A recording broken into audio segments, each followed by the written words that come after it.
How's everyone doing this morning? Hopefully well.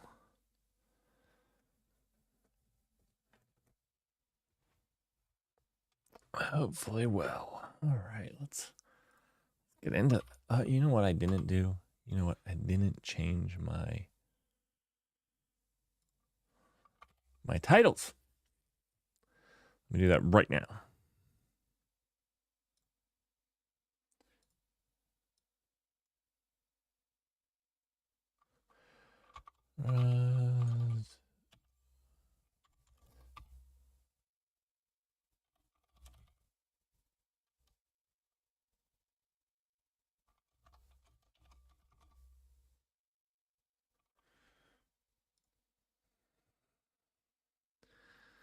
All right.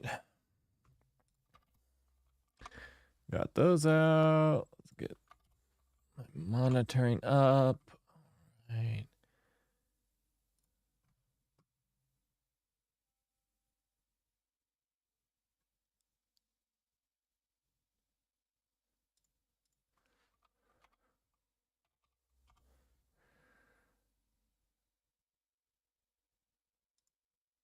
All right.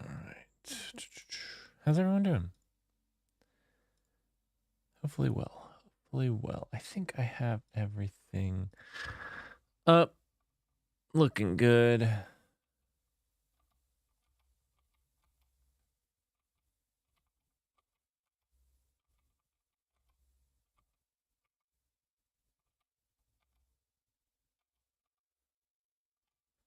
we go.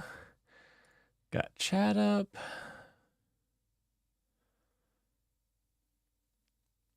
All right.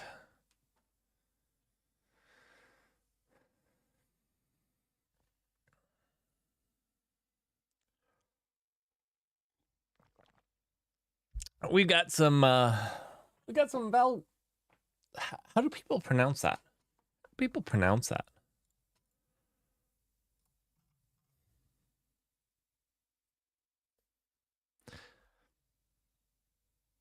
I always pronounced it Valgrind. I'm not sure that's correct, but that's what I'm going with. And Miri.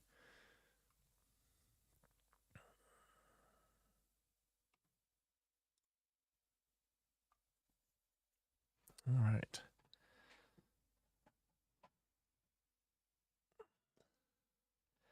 So today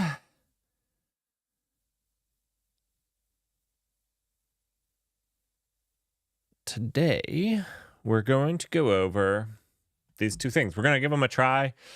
We're going to give them a check. We're going to play around with them a little bit, see what we can't do. What we're going to try to do is evaluate the Rust database with these. Now, I think what we're going to need to do, well, I'm going to get into that because I tried to come today prepared, but my preparedness made me realize how unprepared we were. So we're going to see what we need to do so we can use these tools, because what's going to become clear is that we can't just use these tools straight out of the box for the NullDB.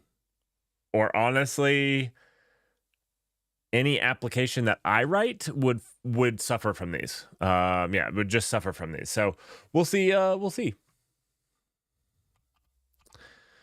All right, let's get into it. Now, here we go. We have our NullDB, and we can run it. We can whatnot. And we have Cargo Valgrind installed as well as Miri installed. So we can start using these. Now, to use these, it's actually pretty simple and straightforward. You can just do Cargo Valgrind run, and this is going to run it just like you would have. So this is going to run it, wrapping it in Valgrind. So now that's working. Now, one of the things that I noticed with Valgrind is that if you cancel it, it doesn't give you its output. So for Valgrind to work, one thing that we're going to have to do is be able to successfully stop our server. So basically, the database doesn't have a way to stop. It doesn't want to stop cleanly. That's not something it does. And so one thing that we could do is instead of run, we could do test. So we could run the test with Valgrind. Maybe not. 1 second.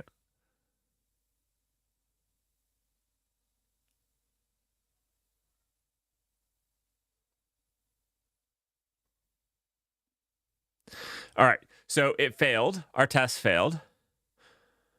Actually, let's is it failing? It might just be failing. Let's cargo test. Yeah, it is just failing. That's awesome.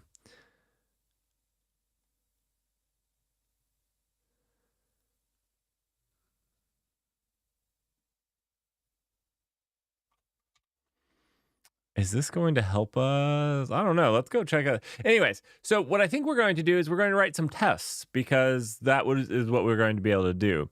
I ran into the same problem with Miri.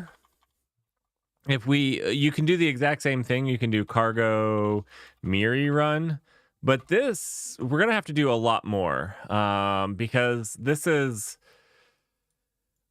Miri runs in isolation mode by default.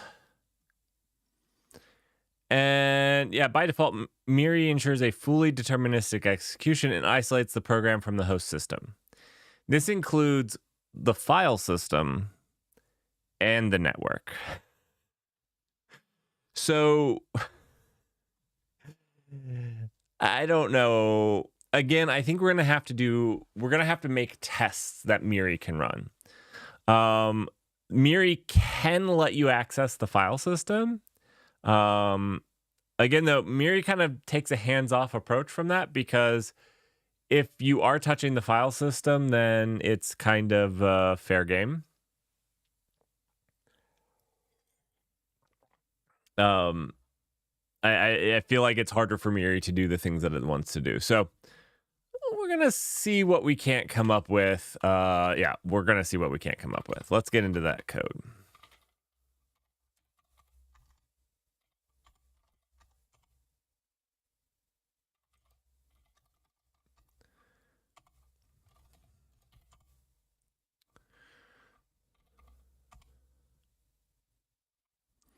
So I think we just have a test here.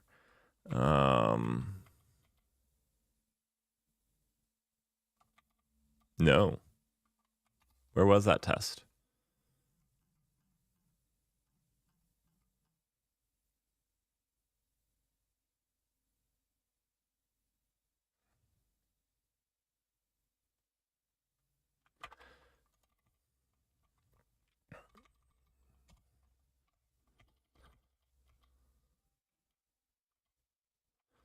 All right. Oh, is it just that we didn't set we're just looking for the cargo manifest directory, which should be a thing. Let's see. I can do VIW to select all that. Yeah. All right. Cool. So let's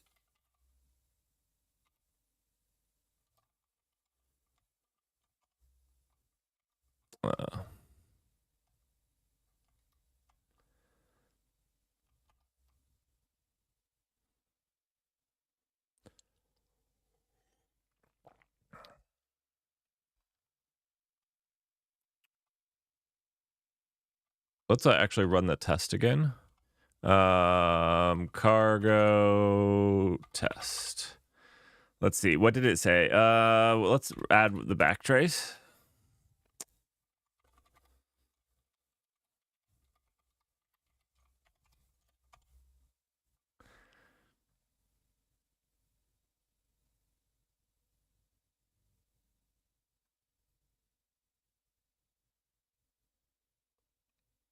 Oh, this is not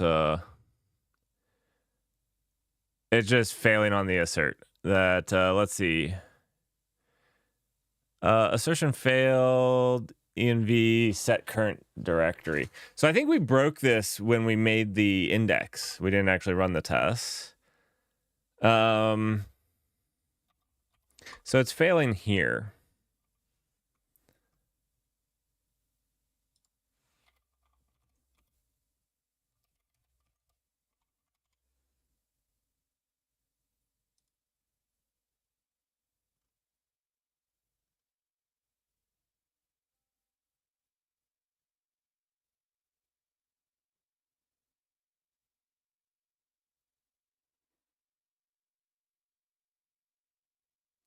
Is this on top of Tmux? No, it's not. It's just it's just in it's just straight Vim. It's Neo Vim with some configuration. That's all.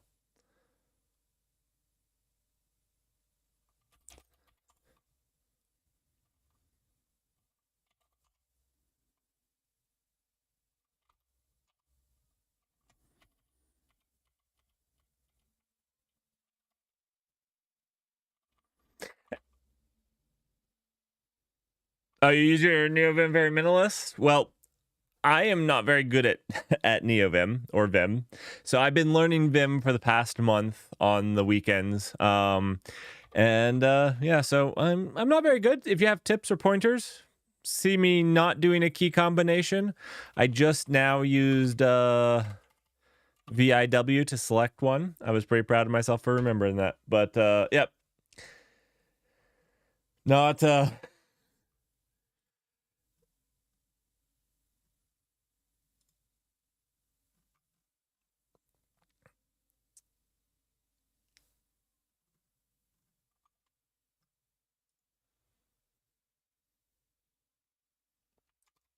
So let me see.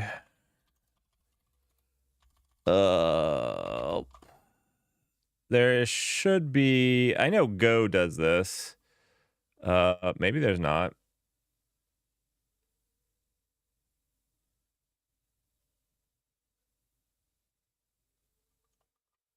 Do Control U or Control D?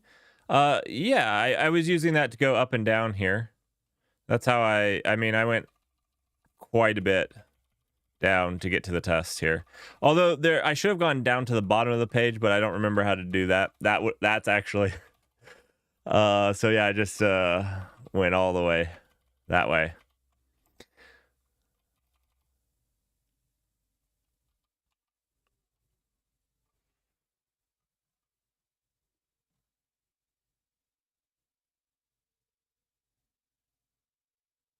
It's Shift G to go to the bottom. And GG to go to the top? Of course it is. Of course it is. Cool. All right. Well, that's what I should have done. Okay. So actually we're looking at this cargo manifest directory here actually. I forget, was that not actually part of my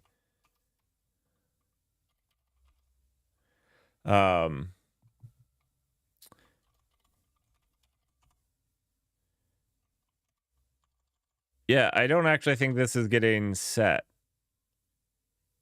So that might be why this test is failing. I kind of thought that this was always just set. Good Sir Dirk, how are you?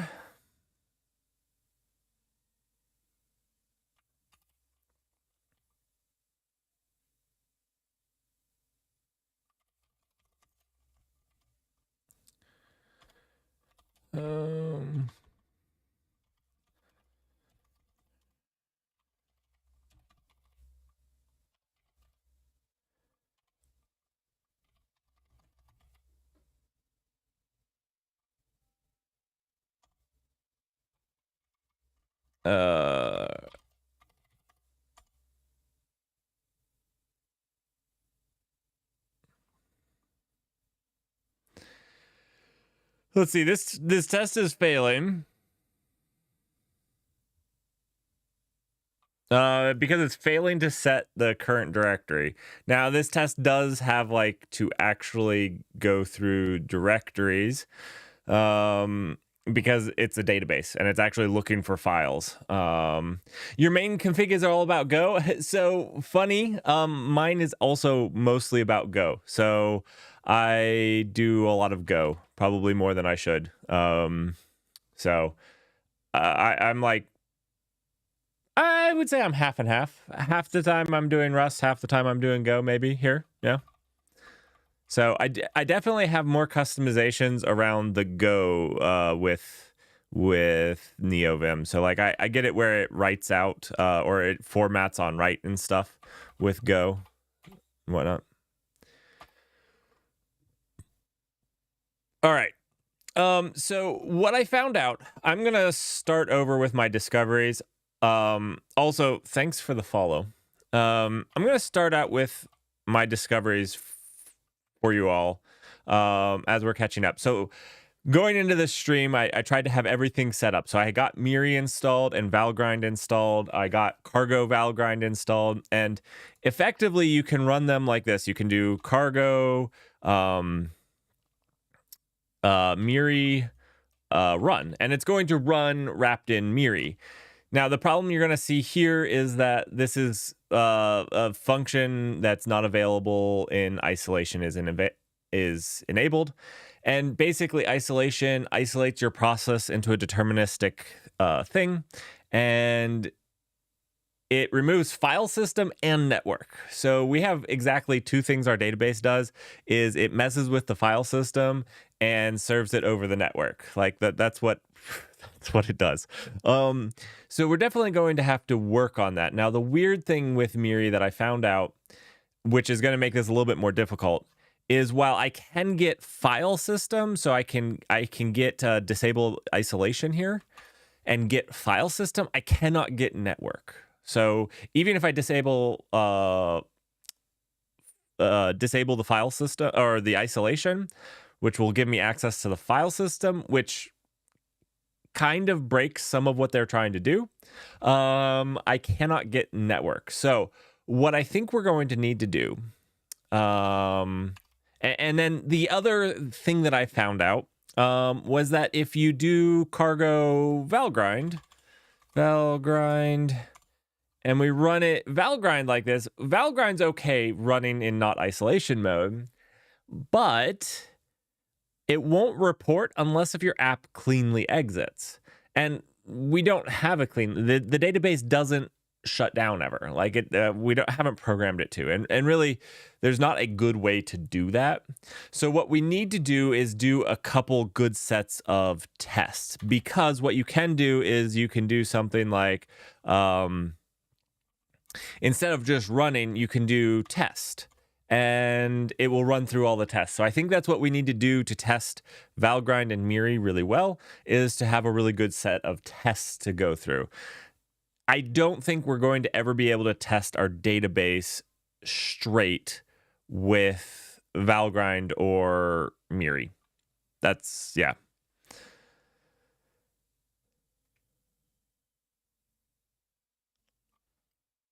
So that's what we're doing. We're looking at the tests, and right now our single test, I'm going to say our test suite is failing. Our test suite is failing. So we're going to have to write some tests to test some things. All right. So this is our compaction test, and what it does is it actually pulls in these three files that are different segments, compacts them, and then tests that the data is there that we want. So this is actually somewhat deterministic, because if you look at these, oh, wait. This is then, there, it's not going to find this. I now understand why. If we look at the directory over here, we're running this in the NullDB database, because there's also a CLI. And in the database, we don't actually have, we do have the resources. It's right here. It's right here. I was thinking maybe I had put those in like the base directory, but it doesn't appear to be that way.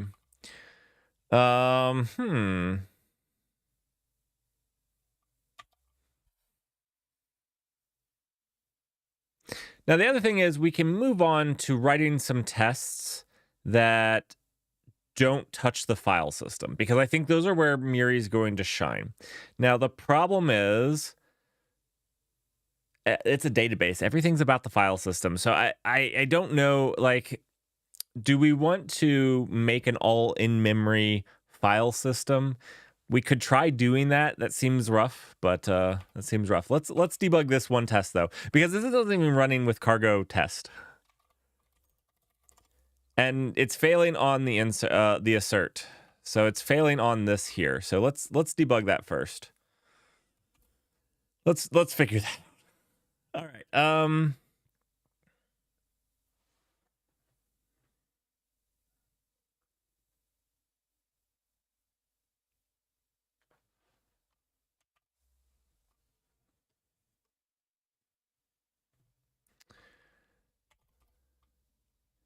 Let's make sure this is set.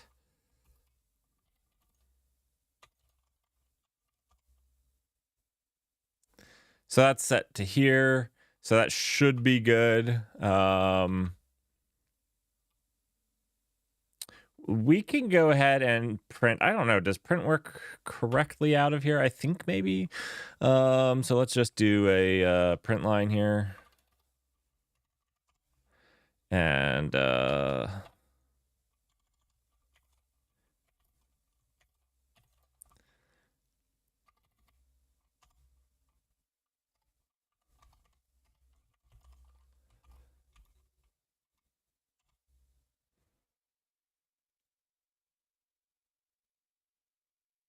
I'm not okay, so it did. And this should be the right path. We can just test that out. No, it's not the right path. All right, let's so that is, oh, it's test segments. When did we change this? When did we? All right. Well, that's interesting enough.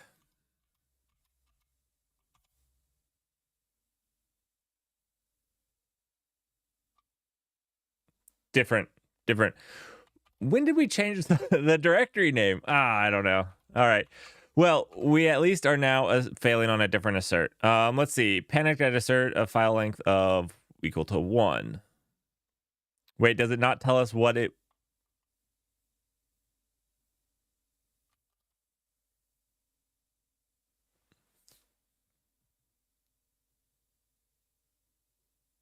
Oh yeah, different error is always good in my book. Means we solved something. Where is it now failing? So we did this. We're copying these into the test segments. Oh, gross. I think I just made this worse.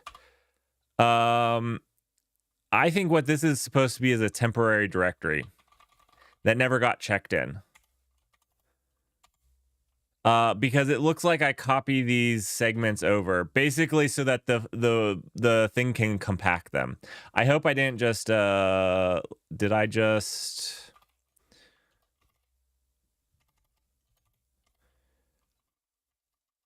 compact my test segments? No. Cool. All right. Well, that's good. So let's go here. We're still in resources and test clear. So we want our working directory to be in this.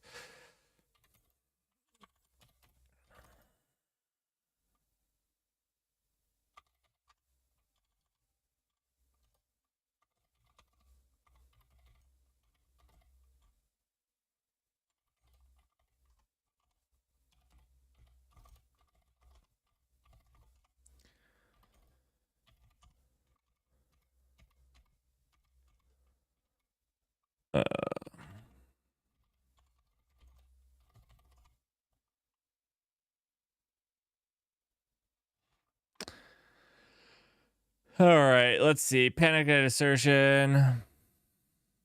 Okay, so this still worked. I mean, this was... we got to the same place, but we kept it with test clear. Man, that's a horrible naming. Let's check out... we'll just get out of the CLI for right now and go ahead and check the...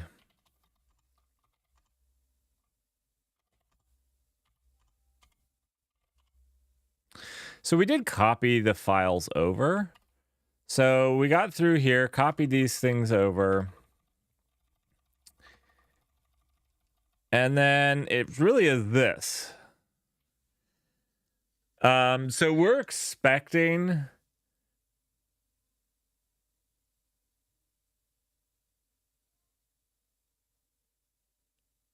Oh, we're not actually calling the compact. What? What? Wait a second. This did work. We have a video of this working. Did I break it and then just comment it out? This is a hack. I get that this is a hack. Oh, we did break this. So what happened was when we set it up to use this null DB, when we did the in-memory portion and the index. Oh, so the compactor now takes a database. So we need to actually build this database. Okay, we can do this. Cool. That's why it got commented out, because we just commented it because... Yeah, it was proving that one video. All right. So it's not actually compacting, which is why this is failing here. Okay.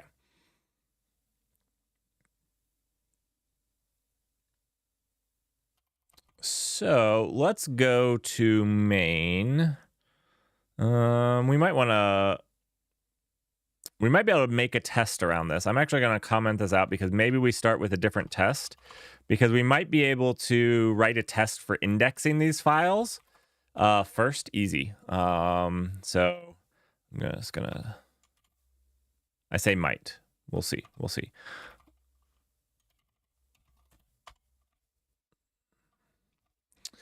So basically we need to do this startup stuff here. So we'll probably put this into a... let's see. On startup, we're creating a new main log now. That should be fine. That should be fine. It will be fine. We don't try to find the old main log file. It would just be unnecessary work. We just start a new one.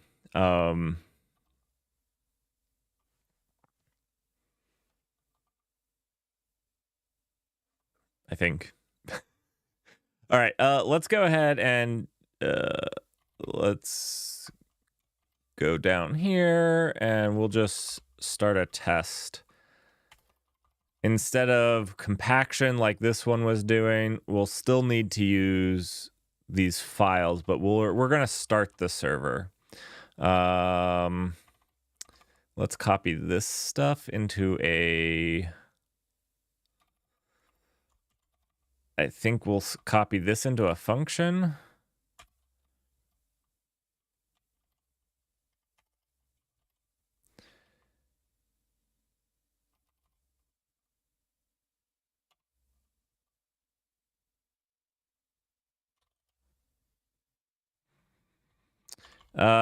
If we're using it outside of here, it will have to be public.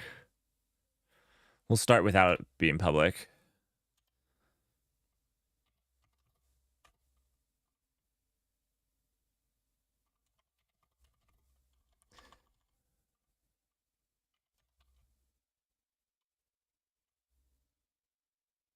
We'll need some arguments. I don't remember the ones right off the top of my head, but we'll need some.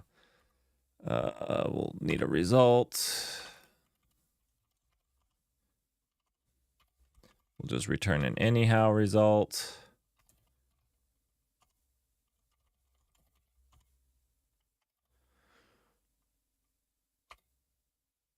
All right. And now it should tell us what ones we need. All right, args. We're going to just never start it with compaction right now. So basically this is, right now we send a command to compact it instead of waiting on, we'll leave this. We'll leave this. We'll do this. This is fine. Run.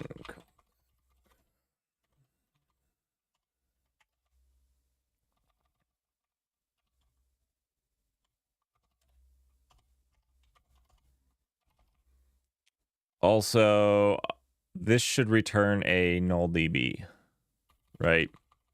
Instead of nothing. We'll need that. All right, mismatch type. Okay, yeah, so this is expecting us to return a null DB at this point. Let's just throw this down here, null DB. That's what needs to be done.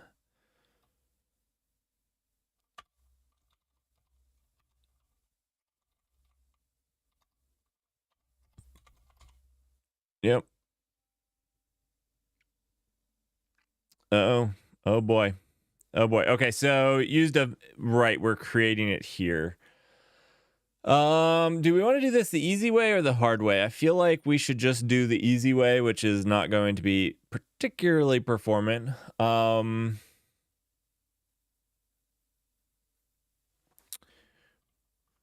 Actually, let me check up here.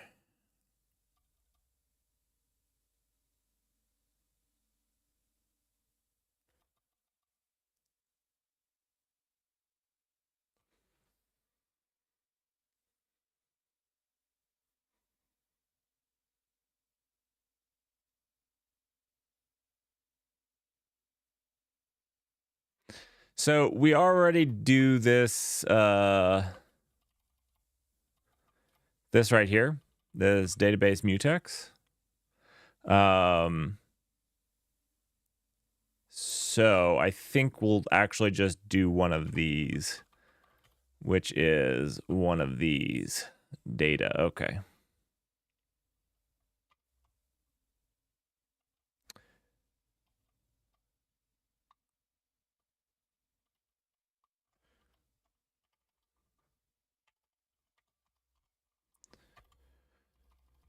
So we'll jump down here, and instead of returning a null DB, we'll do a data.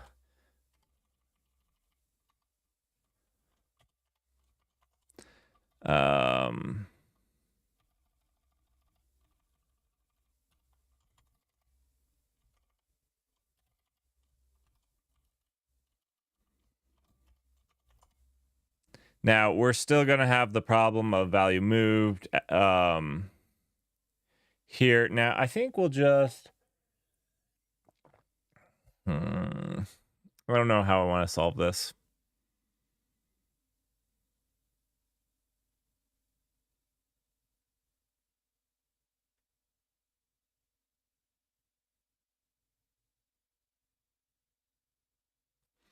It's getting moved here is what it's complaining about. Oh, actually, I'm just being a dum-dum. I'm creating the mutex there. I just need to, sometimes I should not program early in the morning. I should probably just not program early in the morning.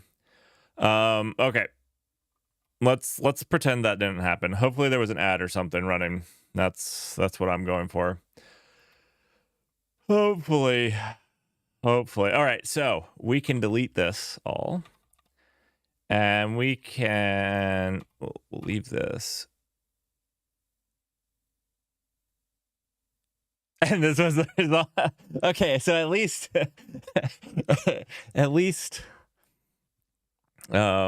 we can all get on board with that. All right. Now we can do let db mutex equals, what did I name the stupid function? Was it create db? Start db. Maybe it should have been like create db, but so we can then put in our compaction here.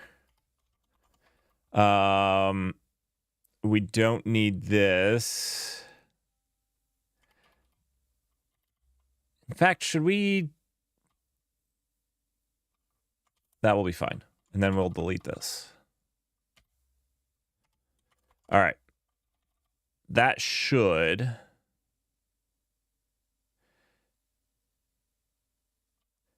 Consider using result.expect to unwrap.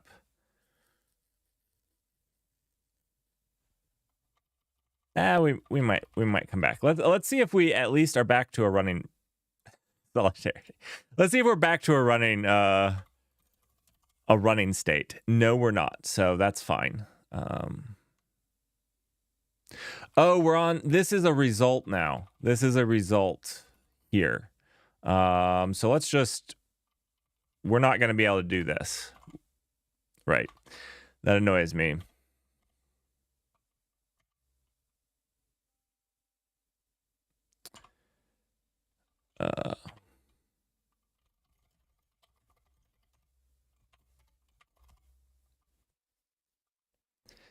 That should solve that. Okay, so we're back. We're back to where we were, but now we have a nice method that's going to allow us to get this thing that we can just pass in random args instead of the args off the thing. So in our tests, we're going to want to never run compaction on a thread, I think, or not on a timer, not like in the real world. Okay, so we're back to here. Let's delete the. Actually, I don't want. I copied this test because I think we're going to want to do this pretty much all the time. What we can do now that we have a reference to the DB, we can call the individual functions to obtain results. So let's look at what the results are in here, and let's do our first test as one that just retrieves a value that we know are in these static files.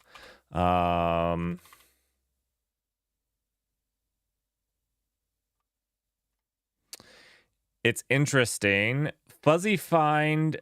I must have set it to not. I thought I set fuzzy find to exclude what was in Git or what was in the Git ignore, but I know that I have the resources checked in. So I don't know why it ignores the resources.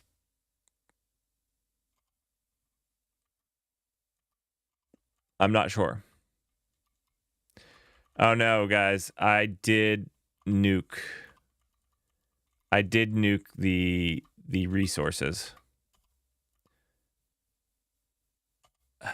All right. Let's see. Home, not my address. Let's see. Name, Merrick.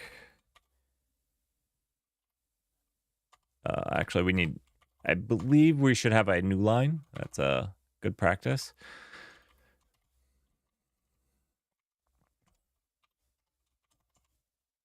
Yeah, you guys were expecting me to type in my address.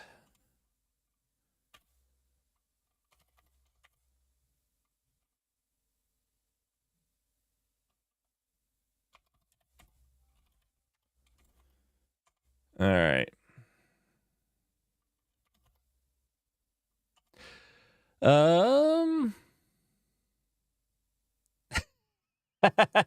Copilot would be so.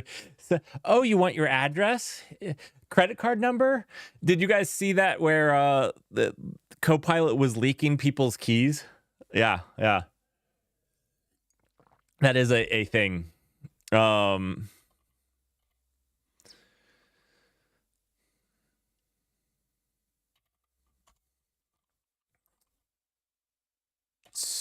So now we should be able to get the name. So let's do that. Let's try to. We don't need compactor in here yet.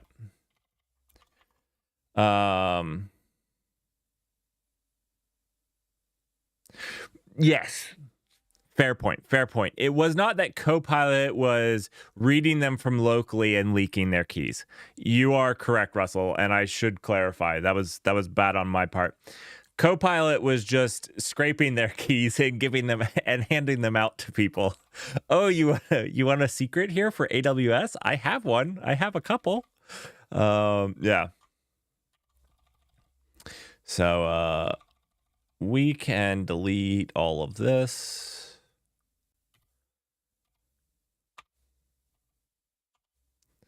So now we should be able to call our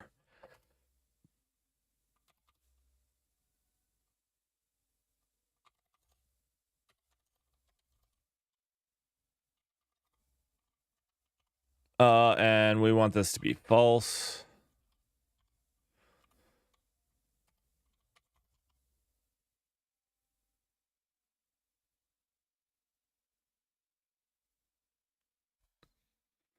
Yeah, I wonder how much those accounts paid extra. That's rough. That's very rough. Also, little T. I think my Twitch alerts are running. My Twitch alerts are running, but I think I actually know of a problem. If we look at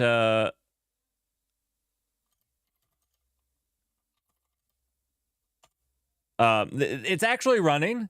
So the Twitch alerts are running. The problem is I don't think the load balancer is tying the front end to the new back end, because we're running the Twitch alerts in it. So I'm sorry you guys didn't get your Twitch alerts. We do have you in the database though, because it is running.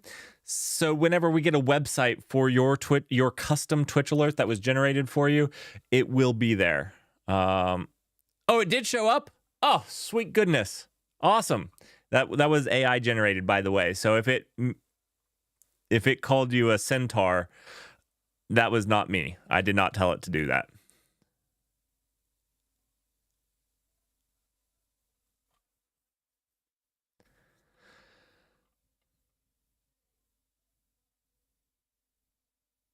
What I really need, what maybe next weekend, we need to add sound. It doesn't have an alert sound, so it just shows up. And if you're not paying attention for it, I've noticed like I myself miss it because there is no sound. It just shows up. So what we need to do is we need to get a sound for you, so that people can. We need to play a sound. That's for sure. All right. Welcome to the clan. We can start our DB, and now we should be able to do like DB dot. Oh wait. We need to unwrap this. We'll just do an expect. Could not start database.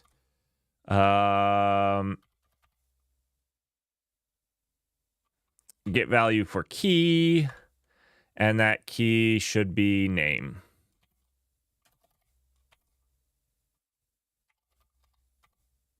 And we'll need that to string. All right.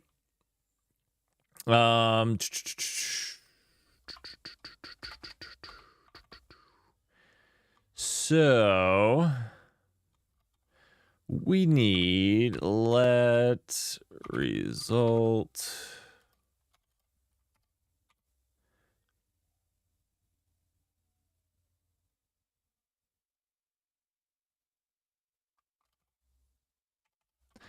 I hit F1 on accident more than anyone else does. This could be what is the result of this? This is a result in itself. Okay. Well, we can just do an expect. This is a test, so we will expect the crap out of this. Should retrieve value. Okay. So little T, and anybody that's new and just following, I do a series on databases and some of the core technologies that underpin them. And last week, we're not sure if I made a bug and then I fixed the bug on accident and we didn't realize what it was, or if there's some undeterministic properties of our database. So we want to use Valgrind and Miri on it to, try to better prove that we don't have non-deterministic behavior in our database. That's what we're trying to do right now. Now, I ran some other tests because I was just worried myself. And I did like hundreds of the same thing. And it worked fine every single time. So I don't know that we have non-deterministic. Although obviously being non-deterministic, you could. I tried different like combinations of things. All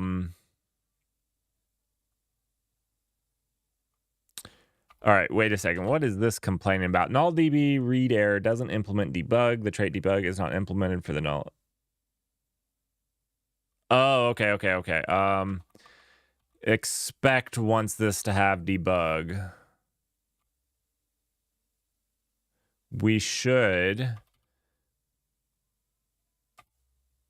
just we'll just derive debug, because we should be able to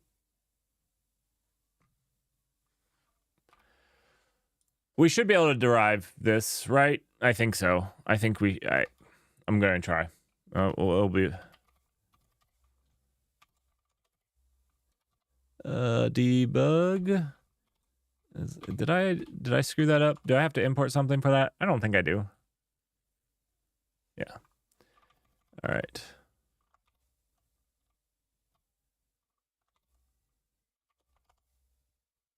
Okay, yeah, okay. And then we expect this result assert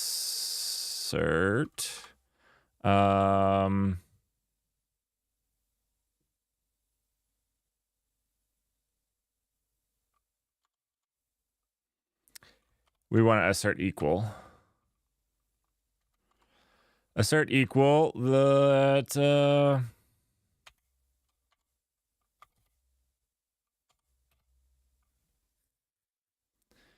our result and is equal to Merrick. Yeah. All right, let's see if this test passes.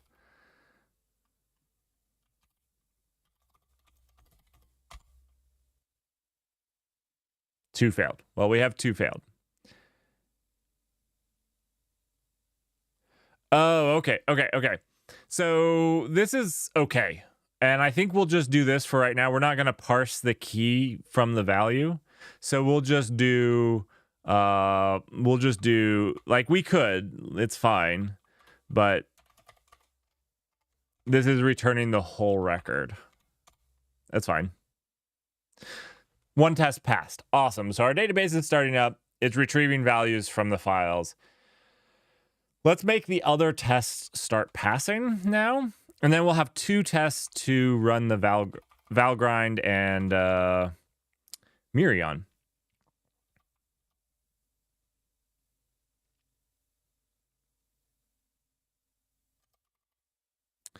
That was in the compactor. All right, so what do we need to do? Okay, now that we have that function, actually, let's go back. This function needs to be public. This is gross. I guess really it shouldn't be here. It should just...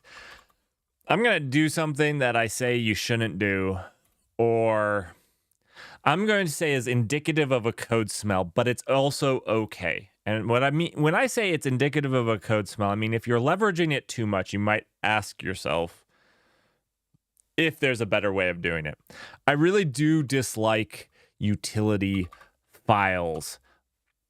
And I think that if you have a ton, it probably means you're doing something wrong.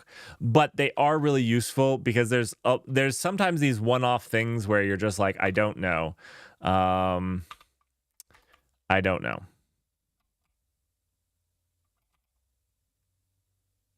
Actually, no. I'm wrong. It shouldn't go here. I knew it myself because it should be in the NullDB. It should just be a function in here. Of course it should be. I don't even know why I thought that. Like I said, indicative of a code smell. Not always, though. I think it's fine. to have them. And we're going to actually rename this to create DB. Yeah, there we go.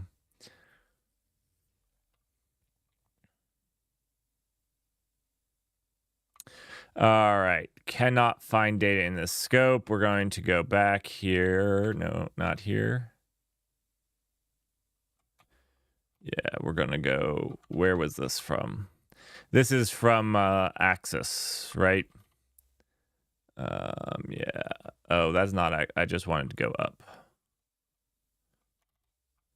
Here. It's from, yeah, this right here. We'll just copy all of this and then go.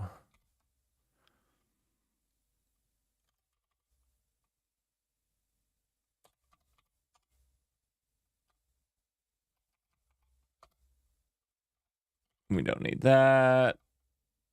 Don't need that. Unnecessary braces. I don't think so. I like braces.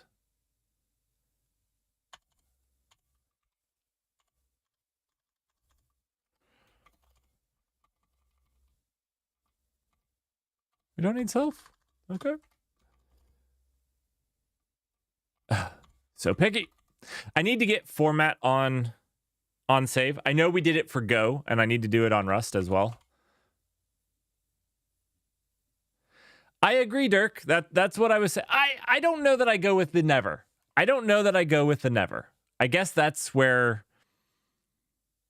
I think they're bad. I think they can be okay. I don't know. I guess maybe I have one. I have one.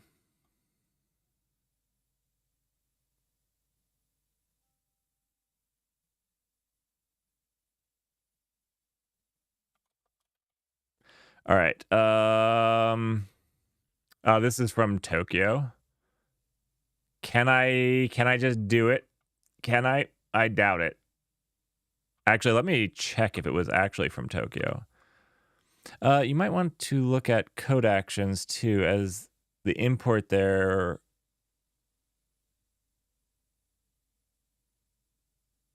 Oh, okay. I need to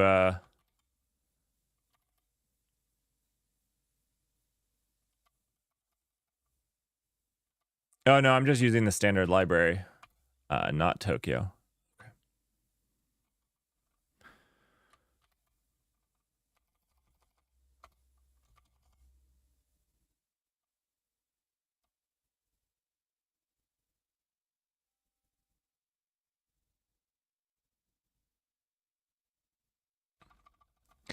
So I guess, yeah, there are times when I'm like, I have these two functions that can be shared between these two things, but they don't really have a home. Like they're not directly, and you could probably make the argument that you could find a home for them.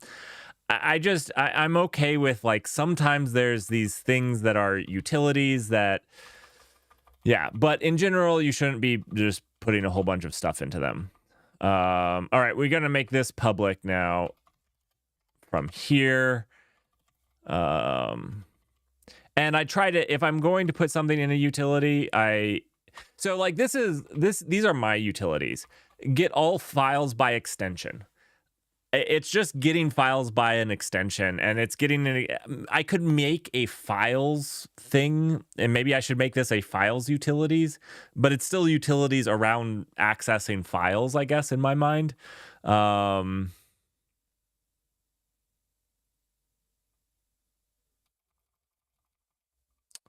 Yeah.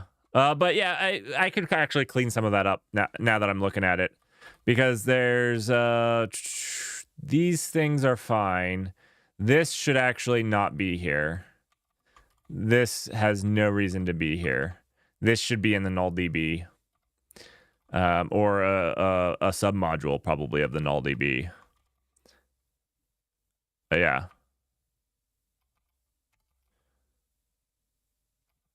And this should probably be a submodule all of its own. The segment generation mapping should be. So I have a little cleanup to do there. But the file utilities, I could just rename it to file utilities and keep them there, because they're just file utilities. I don't know where else I would put them. All right, back to this. Okay, so we have our create DB. I need this, and I need to go find where I use the start DB.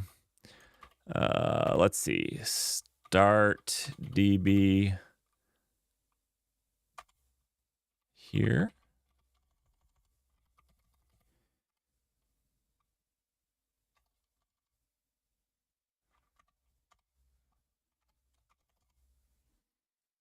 All right, so start DB. Actually, I could just delete this, and then that's not exactly what I meant to do. I meant to do like this, and then see where it complains.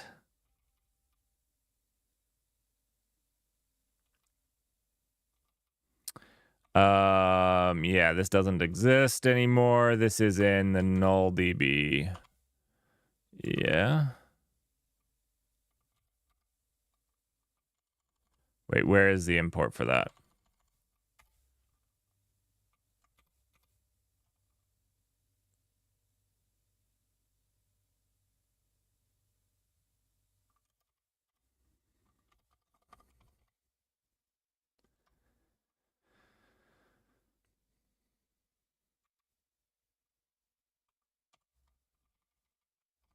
Let's just delete this. It might auto import. This will be good. We want to create DB. Yeah, it's in the null DB. Okay. Cool. All right, do our tests pass? Does it run? All right, they run. We had one passing. Now we broke our test somehow. I guess that's good.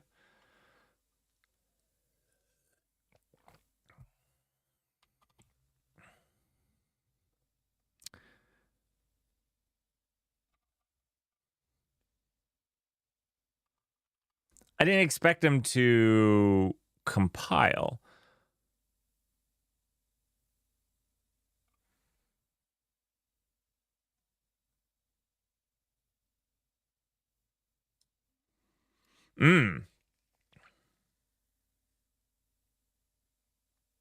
Says value not found. That's not good. I'm thinking we destroyed our something, overrid our, instead of copying them. Oh no.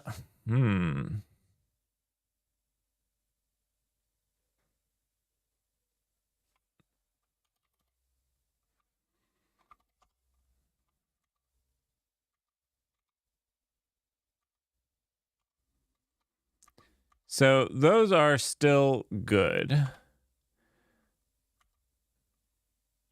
They're not getting cleaned up is the problem.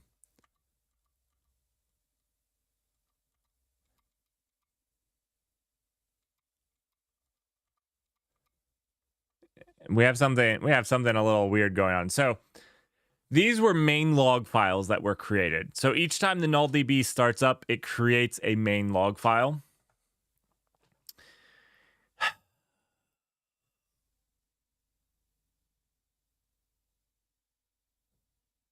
Now, why did it cause these to say they weren't found?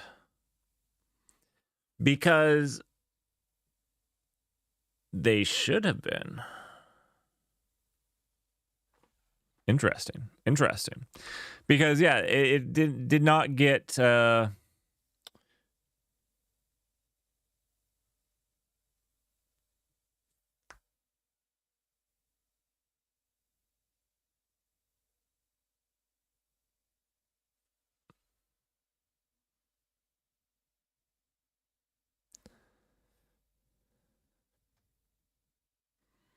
We can actually see where we were printing out where it was searching. Oh, so it searched in these and didn't find them. Ooh. People, our index isn't working. Look, it's not found in the index. These are the index.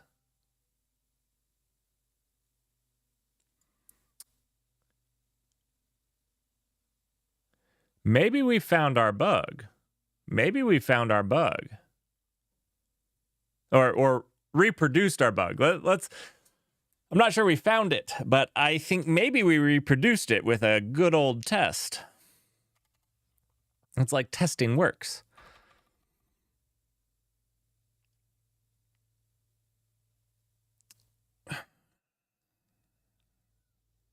I don't know what I did differently here, though.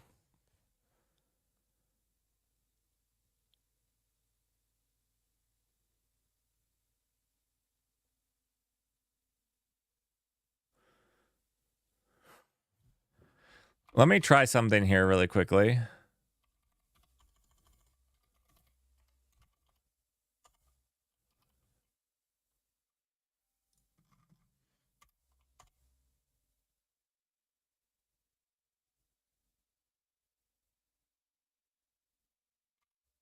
We have something that's non-deterministic.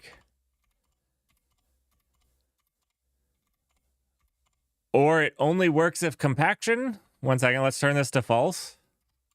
Ooh. All right, and then we're going to run Valgrind on it. It's passing now. We have something that's not right. All right, but this is exactly what we wanted to do. Let's go fix the other one so we have 2 passing ones, and then we'll run Valgrind and Miri on it. And then we can get to like cleaning up the utils files. Let's see. We're looking for the compactor. This one's not. This one's failing. I don't even know the logic here. I don't even know the logic here at this point.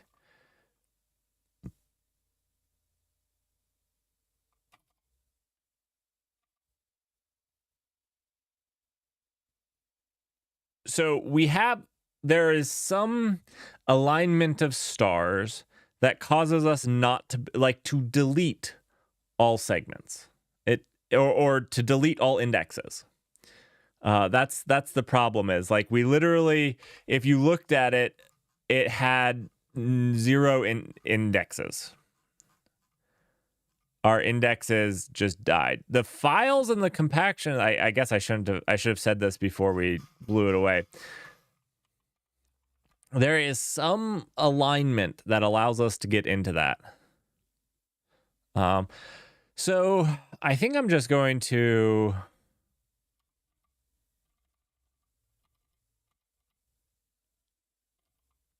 I'm just going to comment this. This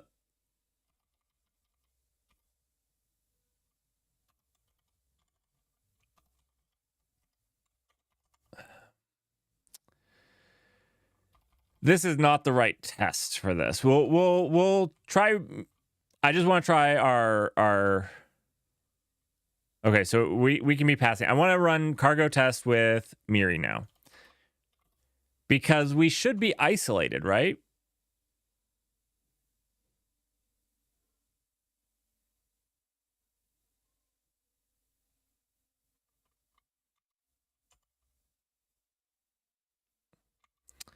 So Miri didn't find anything wrong with that.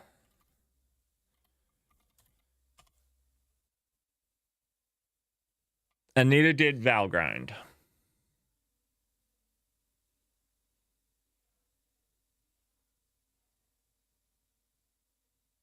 Am I missing something? Let's look at their documentation. I thought that should and the problem is, one of the problems is it doesn't have to be non-deterministic. It could just be a bug that's like, when value equals this, I have an if statement in there, and it's dumb. But we looked through the code pretty well, so we thought that it might be something. The other thing that's interesting is I didn't have to run with isolation, and I am actually touching the file system.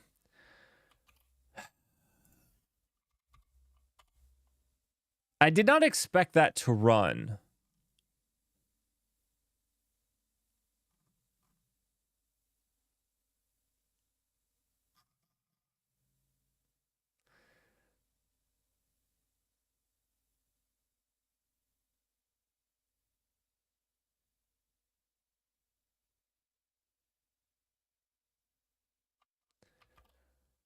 All right.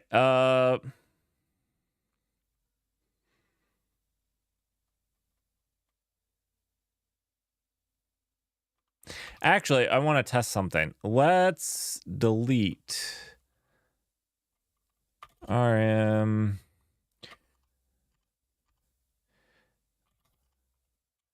We're going to delete everything out of there.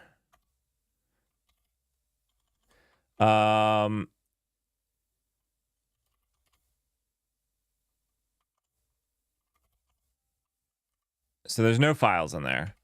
And if I run it under Miri, does it copy the files over? Because I didn't think it would.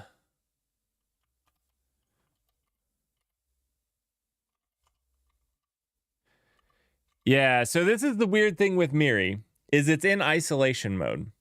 And I think what it's doing is it's passing in basically bogus things. So it's basically saying, oh yeah, this worked. This worked. Anything that touches the file. But this is kind of nullifying our thing, our actual test. So let's try to run with this, the Miri flags with the isolation, disable isolation. Cargo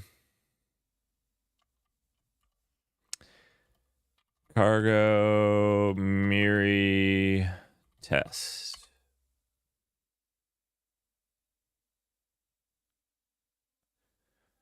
Okay.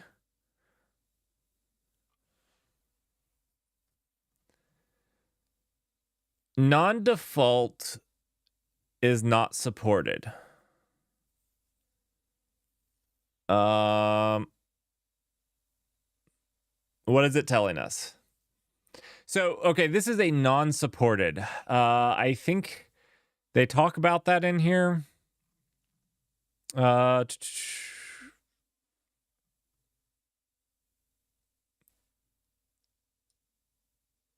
Unwinding concurrency and properly supported.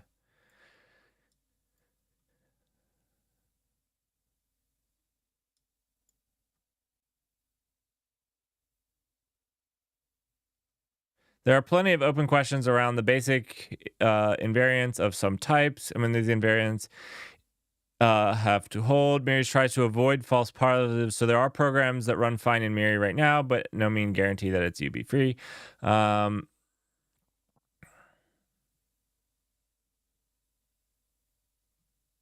Okay.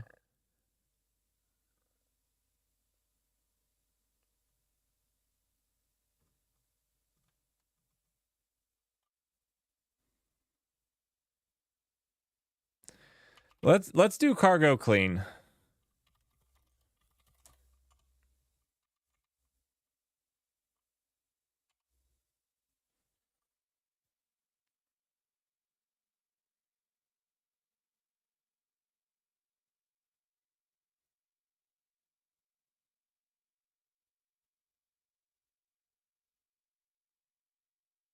It doesn't like the copy. Okay.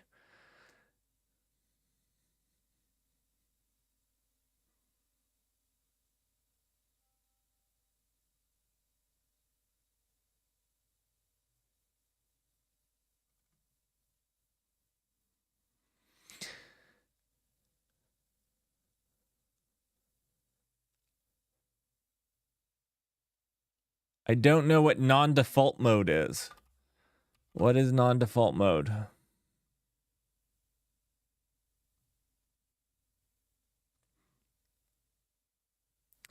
All right, there is no way to list all the infinite things Miri can't do, but the interpreter will explicitly tell you when it finds something unsupported.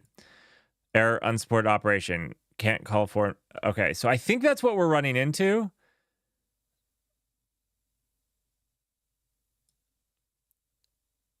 Unsupported operation. Yeah, this is what we're running into. But this is outside of my control. This is literally in the file system calls that we're using.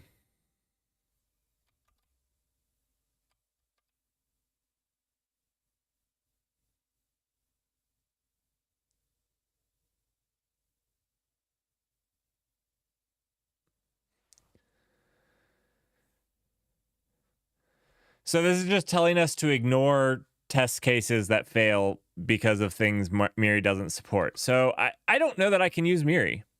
Miri doesn't really support file systems, and it doesn't really support network calls. And almost everything that I do is a file system or network call, right?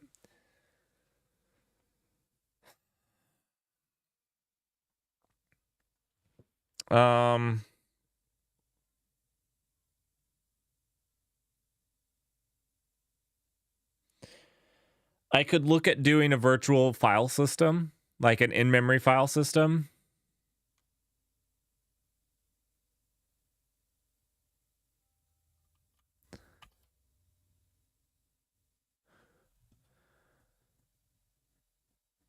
Let me try to clean this and run it with Valgrind. I think IO is too non-deterministic for it. I think is maybe one of the big things.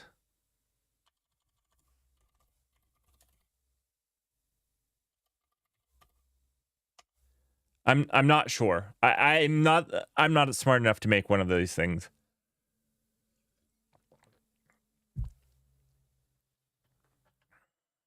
And Valgrind doesn't seem to be finding something. Now, what I would really love to do is run Valgrind and get it to fail. Because there's some... It failed one of these times. We saw it, right? Where it said that it didn't find the key.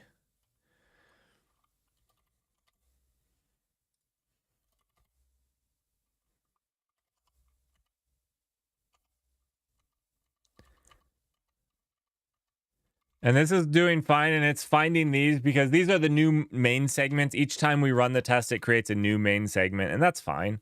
That's fine. It doesn't matter that they're empty. All right, well, we need to write a new test that we need to try and make this fail. So we're calling get value for key. We can actually also add a value. So let's see.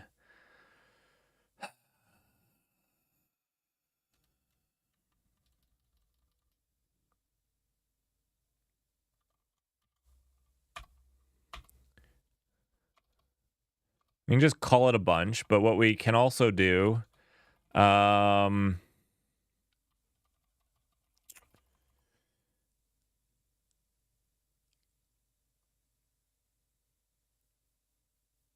let's do put value. What is it called?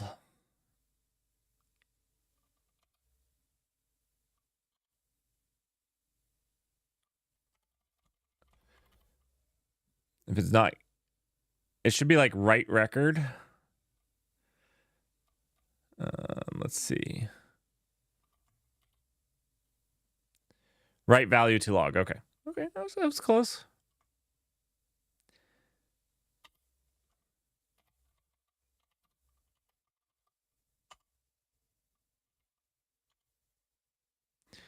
And this will take 2 strings, and we'll write Bob to that's the key, and the value will be is uncle. I'm sorry to all the British people out there. I just offended. I have no right to use this. I just had to come up with something on the spot.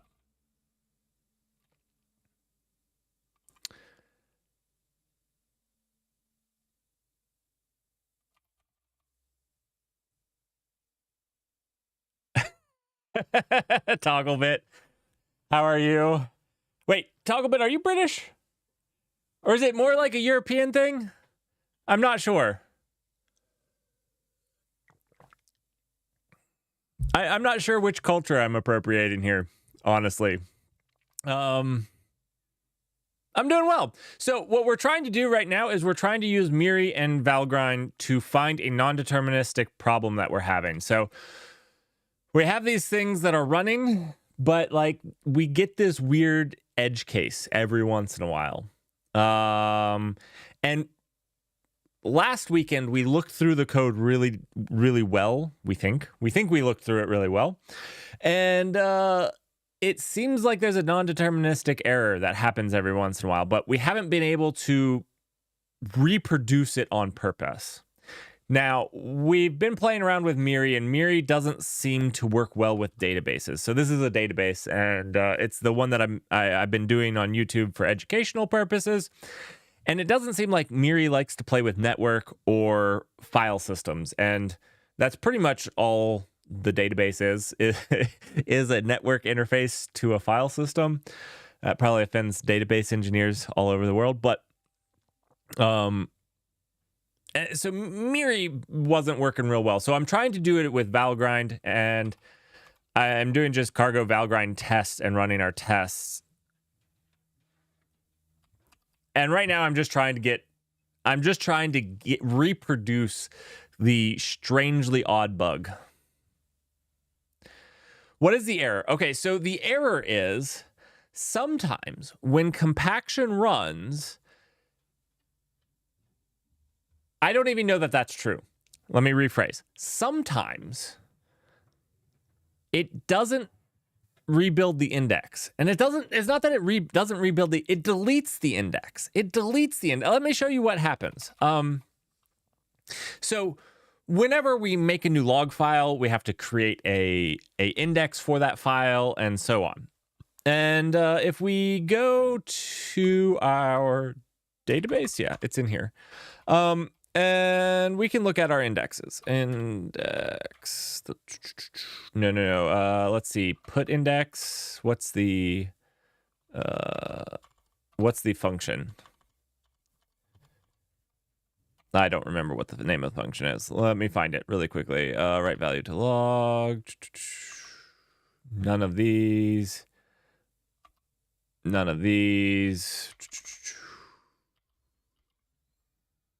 All right, so we have these two functions, add index and remove index. And the weird thing is that, so each file has its own index. And so we have an index of indexes. You'll be able to watch a video on why we have that and why it makes sense. Anyways, the thing is, every once in a while, there are no more indexes. Or there are still indexes for the file, but they've been like zeroed out.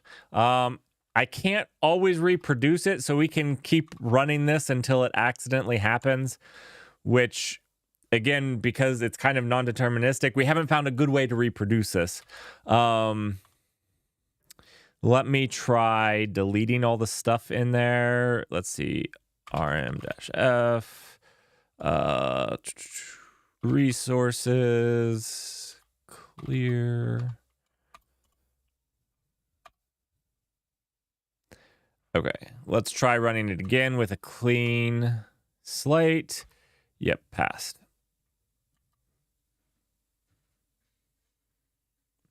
Toggle bit, I've had it happen both.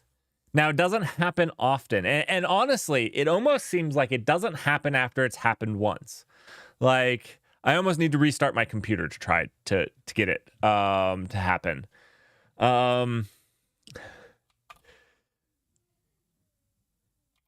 So we can like look at where we use add index. So here's the places in. So we have two places in our compactor that adds an index. So basically every single time we compact a file, we make a new file and we add an index with the new log segment in it.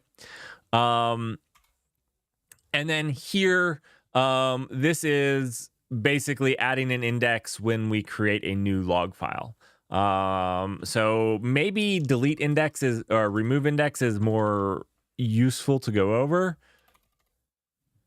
Remove index only happens in 2 places, and this is after the file has been compacted. And we've proven that the compaction works, and that compaction doesn't delete files that it shouldn't.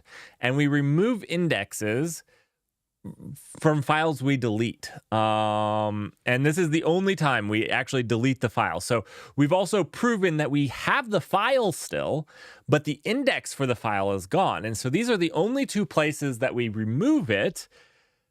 And this is why we were thinking it was a non-deterministic problem, because we can prove that these are the only 2 places we remove indexes.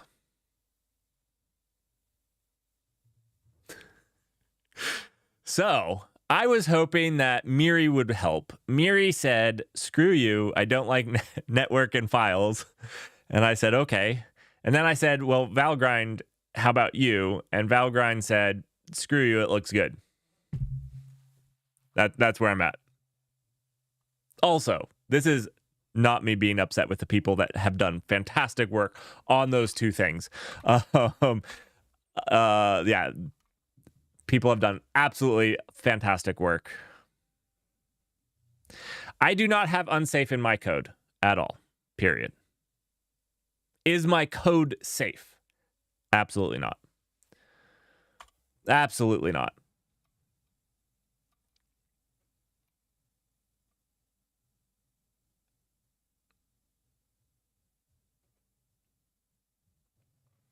I'm not smart enough to use the word unsafe in Rust. I'm glad you think that I am.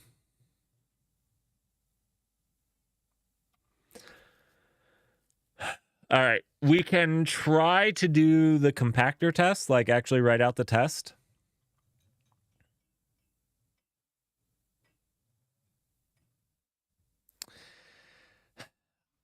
I'm grasping at straws toggle bit. I'm not. I'll show you what happens. Let's do it without a test. Let's actually just cargo run this. So our database is running, and we have all of these things in there. Let's put a record. Well, let me get over to the CLI really quickly.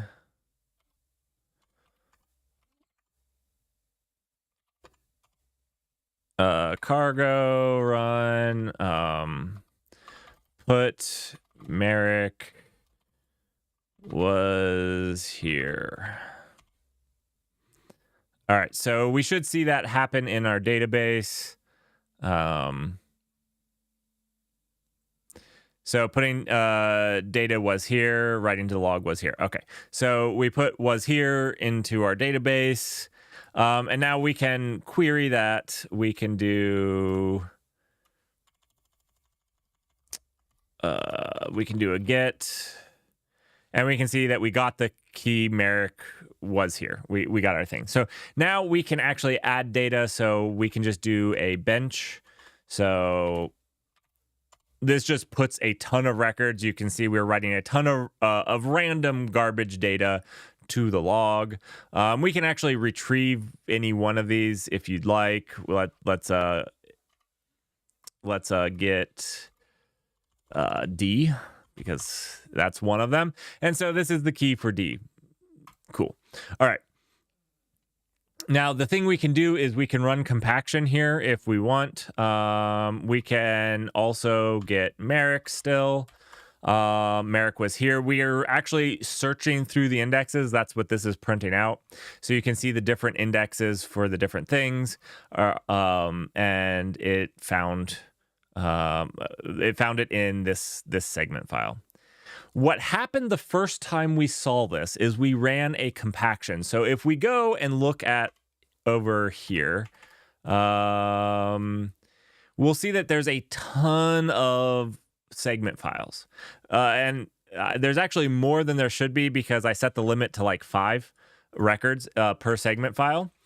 And so again, if you want to know more about database technologies, watch my YouTube videos, but we can run compaction on them. And we were doing this to test creating the index files off of compaction. We ran compact, so we now have the compaction done. And we can see here that we're down to just 2 files that hold all of our database. Cool.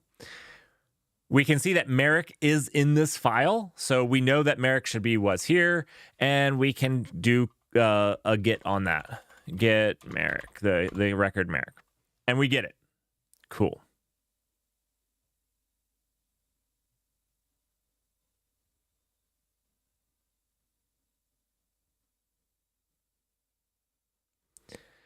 Now, every once in a while, this just disappears.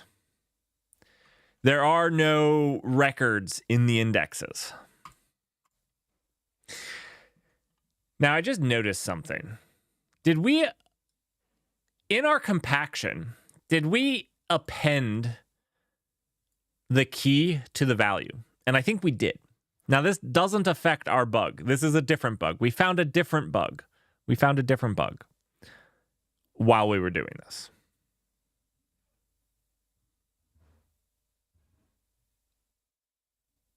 The record does not disappear. That's what I was saying. We actually have proven that the record stays around.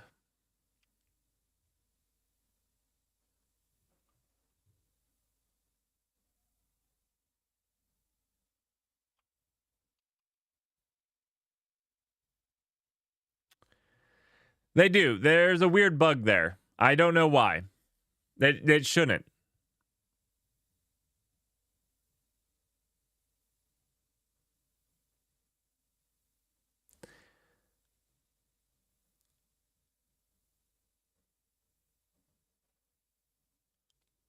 That was before the compaction.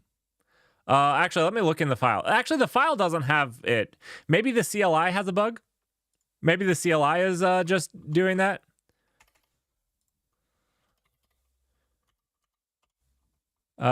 Because if we get Merrick... Yeah. Okay, it's not double produced in here. Maybe the CLI has a bug.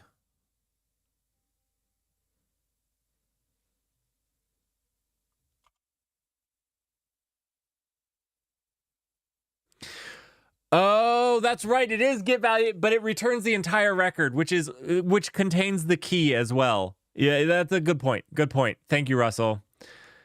But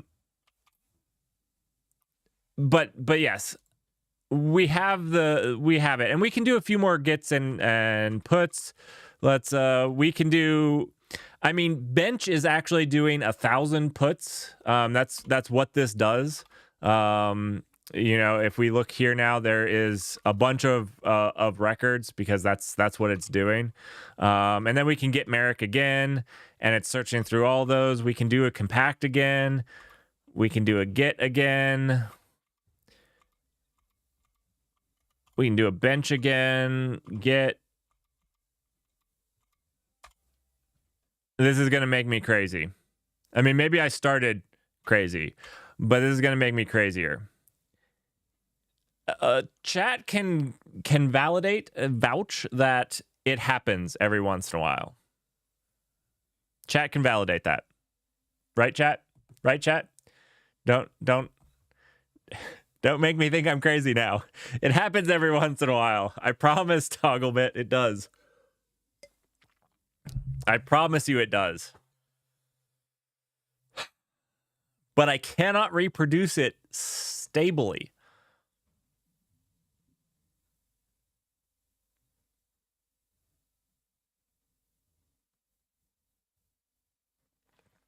Okay. Let's do this with Valgrind run.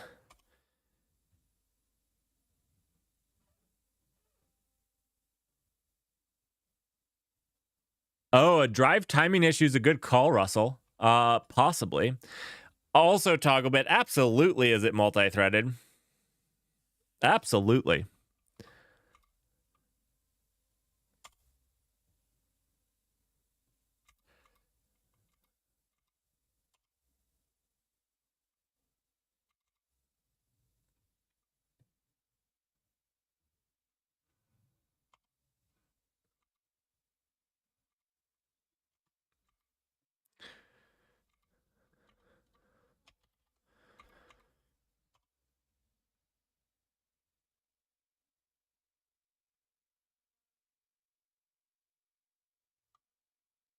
I craft the threads myself, hand-picked, handcrafted. Actually, I use both, which is maybe even more terrifying.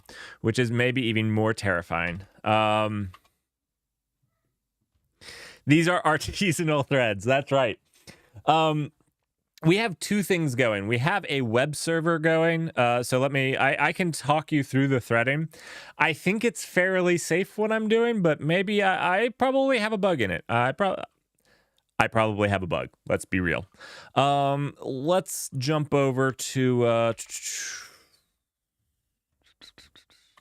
let's jump over to the NullDB. So we have let's jump over to main. We have two things mainly going on. We have two main things going on here. So one is this Actix web. I don't know why I said Actix. Actix web. So this is using Actix, and it's using Tokyo. So this is multi-threaded. So each of these requests comes in multi-threaded. Does it only happen after compaction? First, thanks for being a first-time chatter and joining. I think it's only ever happened after compaction. That means it's happened so rarely. I can't prove that it just coincidentally was after a compaction. Because it's happened very rarely. But it does happen.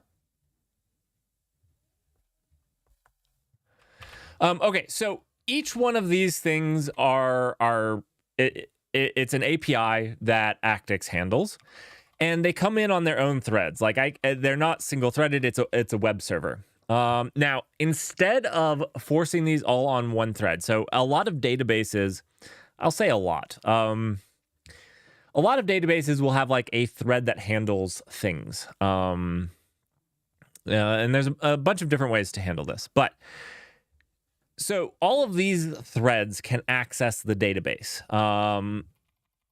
hundreds of them. But this database is thread safe. So if you look at the database, everything in the database is thread safe. So if you look at the database, everything has a read-write lock around it. So, and we don't have any poisoning of locks, and we don't have any deadlocks. Everything in this database is thread safe, for better or for worse. There's actually things that don't need to be thread safe because they're only read from, but they're all thread safe.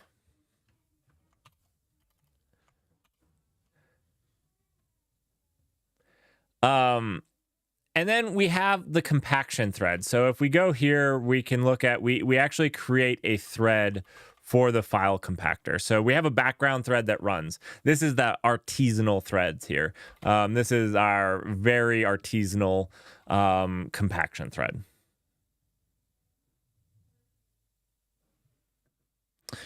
So let's create a new database. Let's step through it.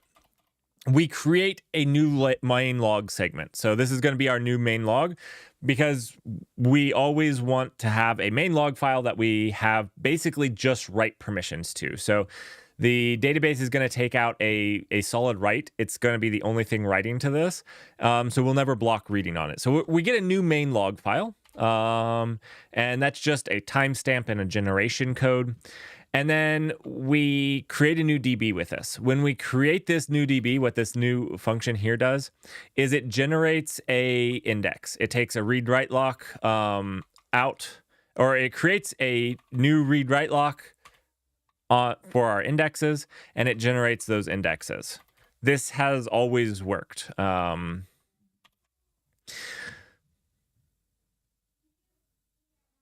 Does the compaction lock prevent anything? No, they're just read locks. Everything is a read lock in the compaction thread by design.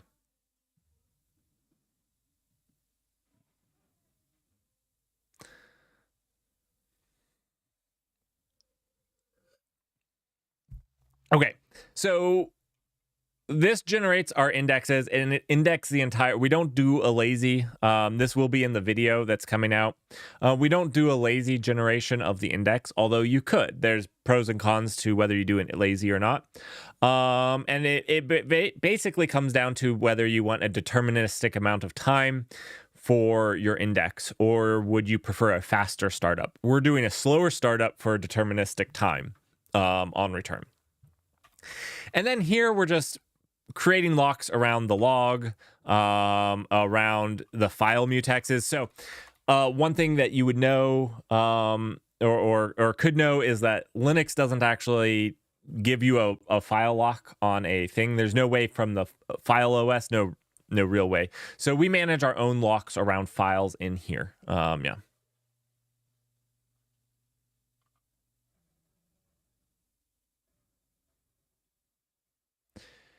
Let's see. Start compaction. This is probably my inexperience using read-write locks, but should you be cloning the call? Cloning.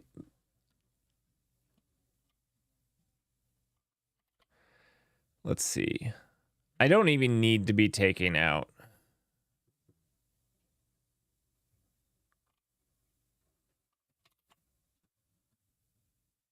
a lock.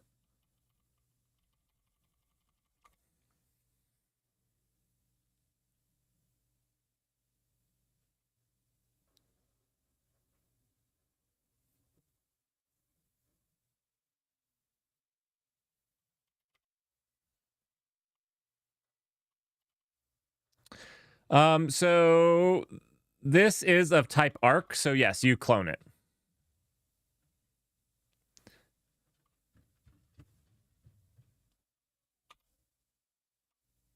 Arc is the automatic reference count. It's also not a mutex. Which is actually just, let me rename this because this is bad. It's a good call out because this isn't a mutex. This is an arc. This is a database. Yeah. Arc. I'm just going to call it a DB arc. It is the arc of the DB.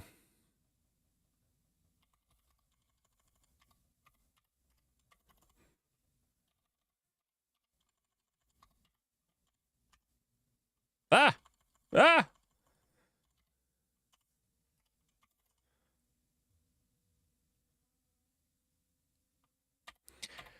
What is going on with this channel? This channel allows me to call compaction. Or stop compaction.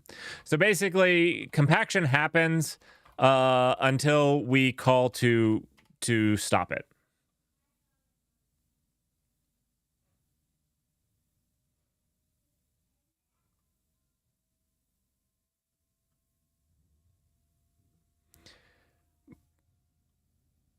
I know. I never call to stop it. You're right. That's not implemented yet.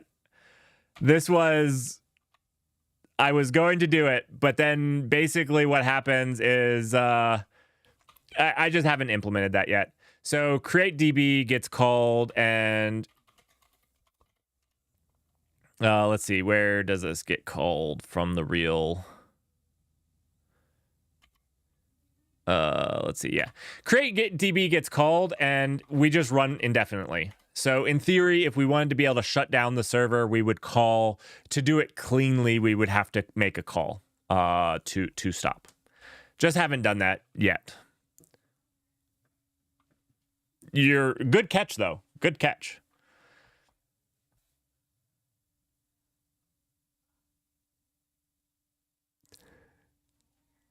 Off by one. That's my Achilles heel. Off by one.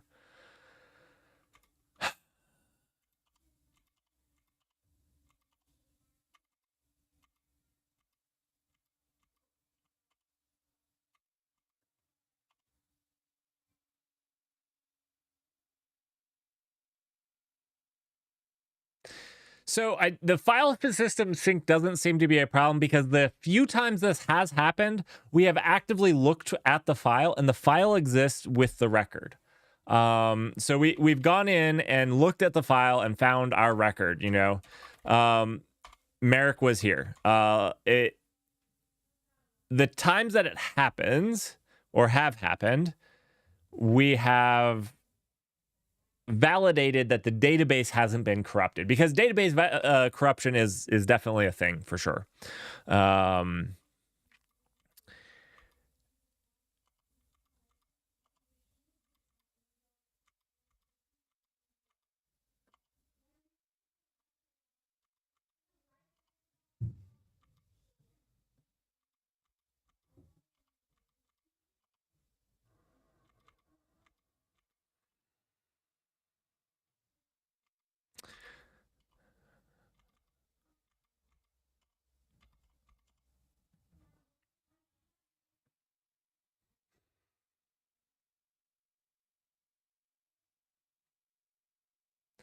So the weird thing is it's very sporadic.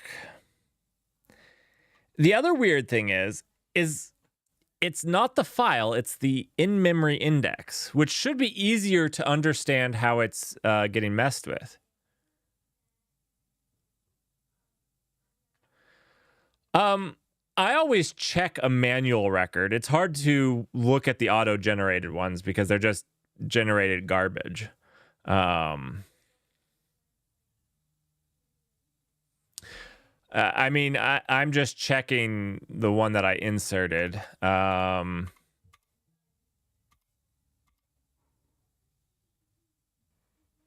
It's stored in memory.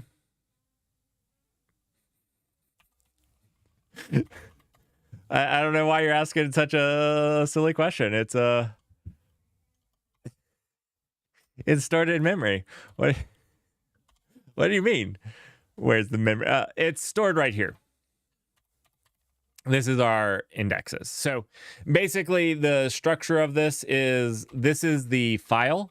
This is the log segment and this is the index for that log segment.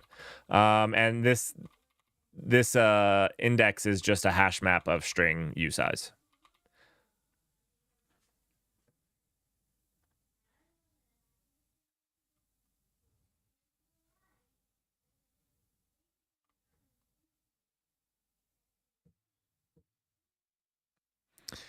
The state of that map is empty. That is the problem. The state of this map is that it just is empty. That's the problem. And if you look for log indexes here, we assign it on new. So we assign it on new here. We read it here. We do get it for right here when we're adding, and this is just a call to insert. We also get a write lock here for it when we remove, but we only remove a single segment.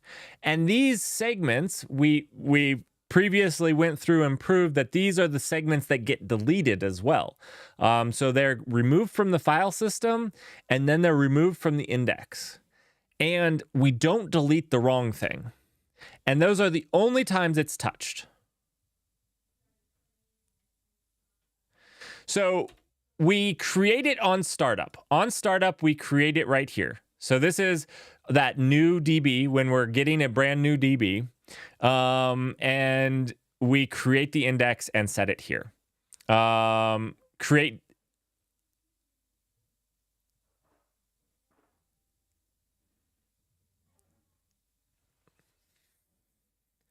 Okay. Good call. Oh gosh, what did I do? I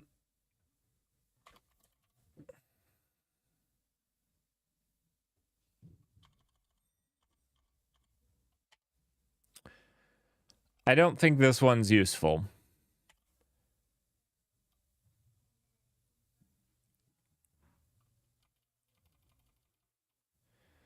Because it's not dealing with a single index.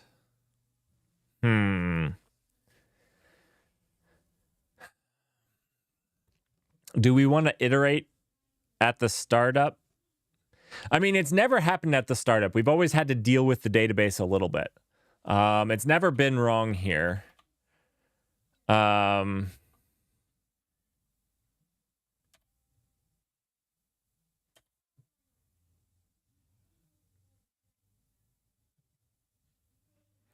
what are we checking here?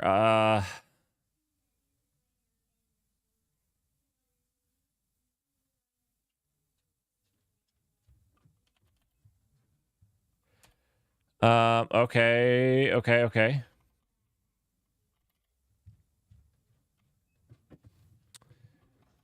So we can panic here. If, let's see.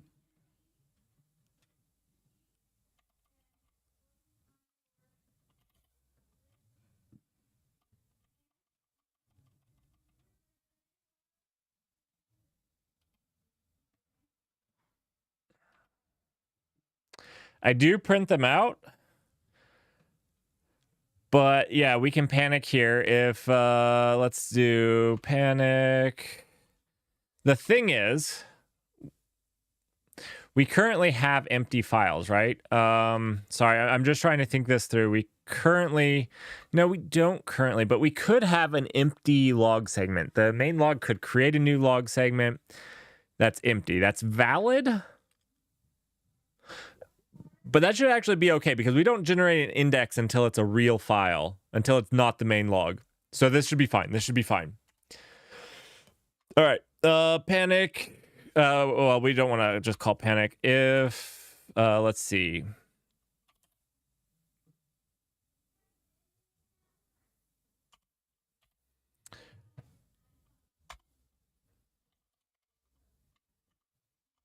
This should be good. I think.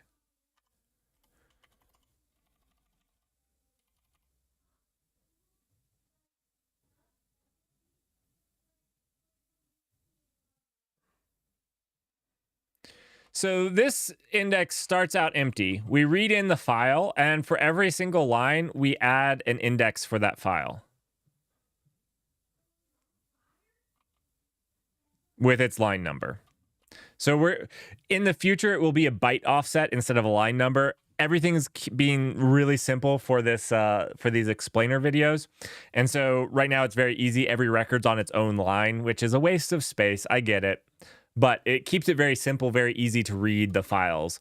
You know, when you look at this is a record, this is a record, this is a record, this is a record. Should it be in a binary format? Yes, but then you can't read it. And if you're trying to follow along and it's in a binary format and you can't read it, what good does it do to you?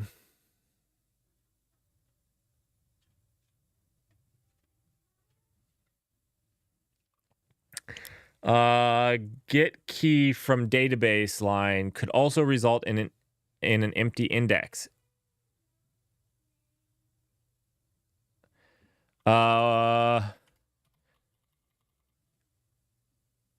This would be a corrupted database. This is a line. And this would be, we can throw an exception. Good point. Maybe there's like some corruption that happens. So let's expect. I guess we're already doing okay.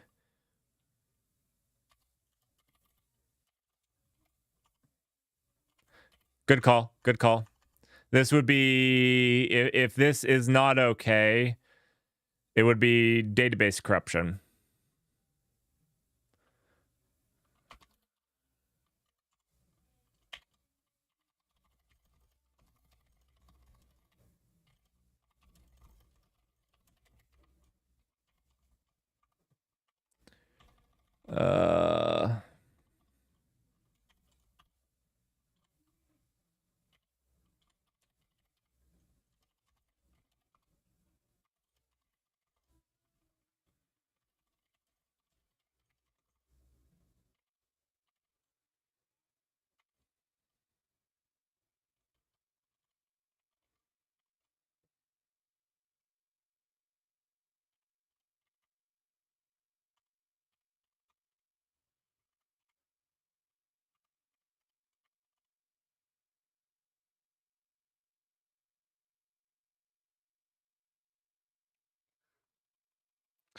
So I guess to me, I don't care if there's empty lines.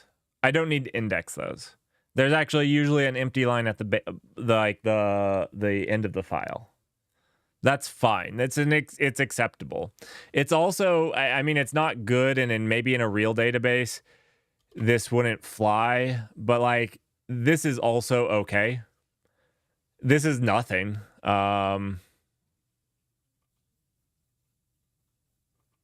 But it's fine.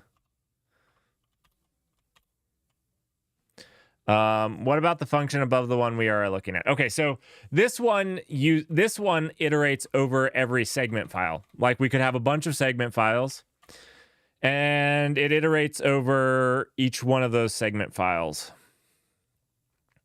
So it gets the file and it builds an index for it, and then it builds an index. This is building the index for it right here. And we're just checking to make sure that we're not on the main log, because we don't want to index the main log.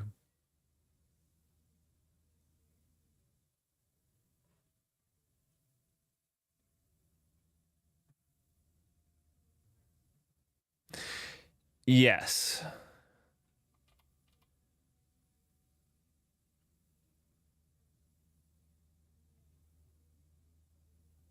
Throw some panic.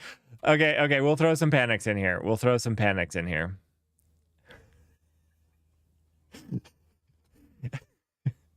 All right, let's see. Let's step through it line by line and put some panics. All right, so this isn't really panic worthy. We're just getting the next iterator.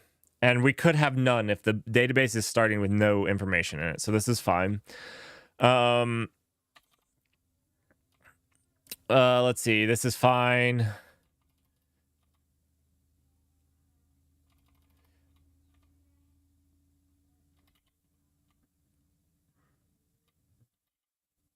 I'm trying to think of how this would fail.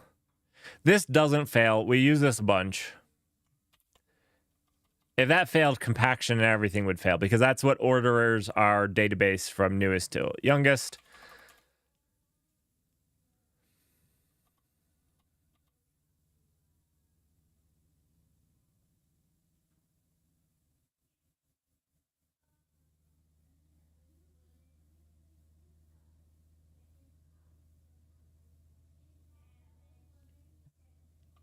So we're getting a vector of our file names.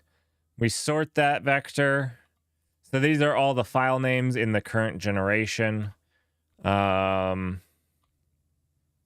throw that into an iterator. We hit the next one.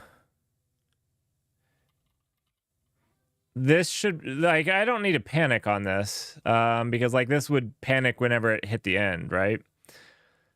All right. We're just formatting. I think all this is fine.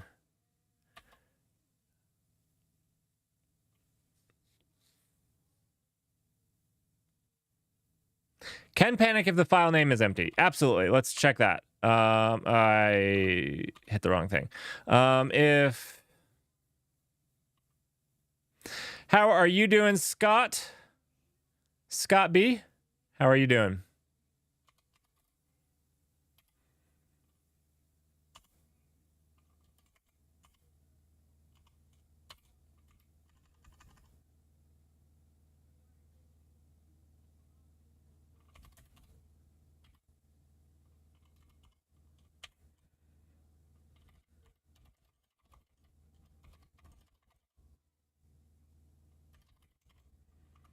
About to say null, but it wasn't really null. That actually is a good thing down here that we could test. We are reading this file too, but we're doing an expect. Yeah, so this is fine. I say pack file, but this is a segment file. We used to call them pack files because we were packing them, but we moved on to segments. Okay.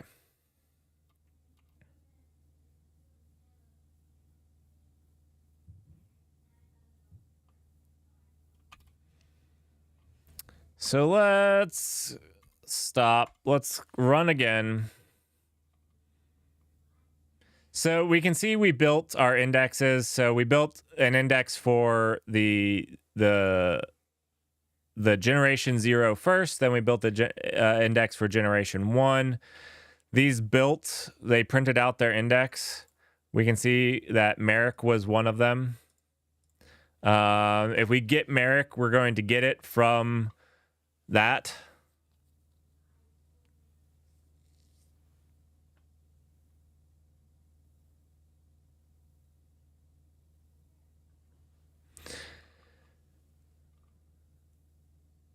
Oh, I'm sorry, Scott, if you've been having troubles. That's never fun. Okay, so we're fine here. Oh, I screwed up. We're fine here. We can keep getting it. We're printing out all of the indexes. Let's see. We'll run a compaction. Really not an interesting compaction, so let's run a benchmark, get some extra files in there. I look like a hacker.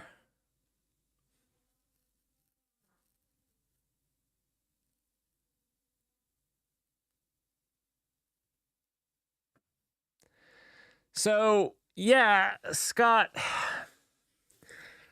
B, I don't know. It happens so rarely that I haven't yet found steps to reproduce it. Like, I don't have a known set of steps, or else I would have codified that so I could just run and do it.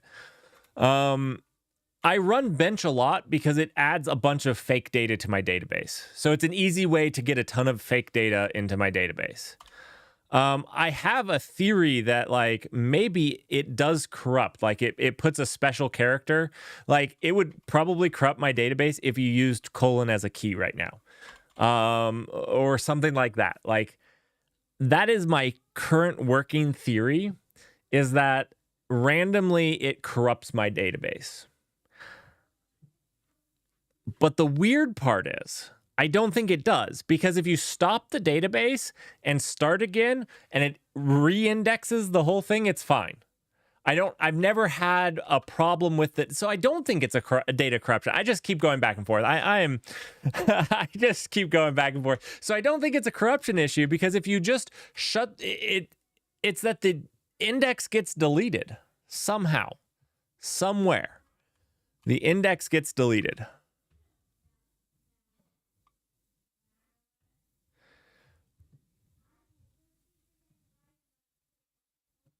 All right. So we're going to stop the server. We're going to run a bunch of benchmarks, and then we'll just benchmark the tar out of this poor thing. Now, I have to say, it happened on one of our tests. We have a new test that we ran, and it happened on it with only 3 records in the database. So it doesn't have to happen. It doesn't need bench. It does not need bench. It has happened after bench, but it doesn't need bench. Now that I'm thinking about it, we've actually had it hit on that test.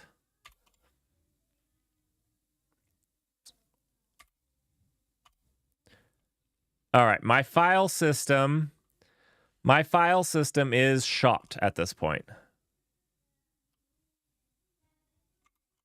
How many more times should we run bench?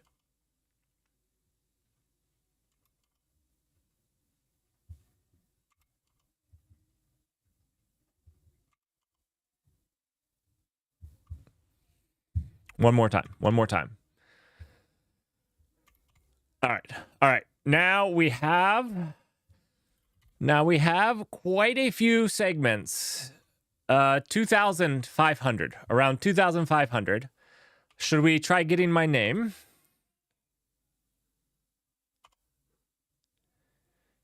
No, Toggle, you misunderstood. I didn't say the test breaks it. I said it broke on the test once, and then it didn't break again. It didn't break again. Like I'm saying, it's so spontaneous. There's no repeatability that I have found. And that test runs the same things. Like, that's what it does. All right, so we can get it. Now we can run compaction.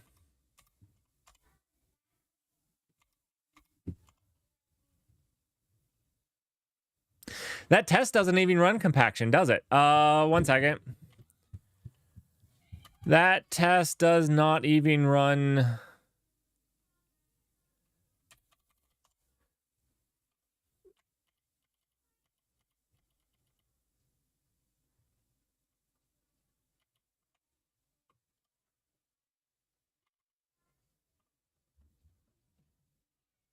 Wait, I thought that was in the... Is it here? Okay. It was this one where we were doing Bob's Your Uncle. The test does touch the file system, but it does not compact. It does not compact.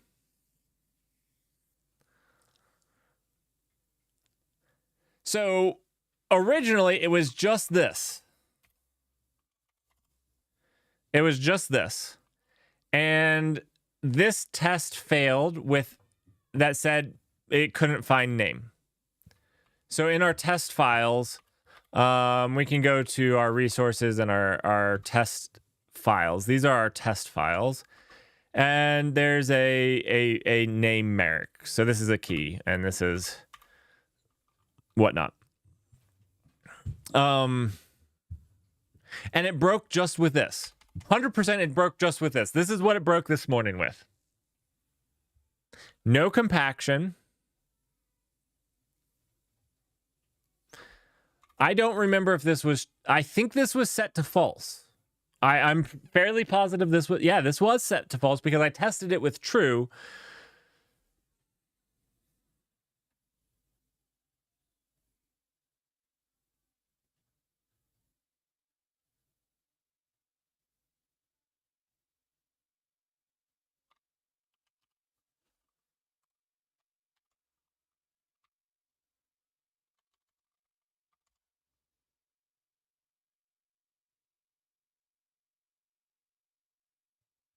There we go. We got it.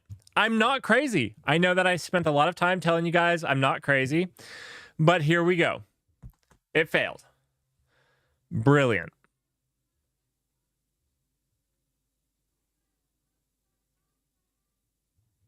The indexes are empty, which means it only was on create.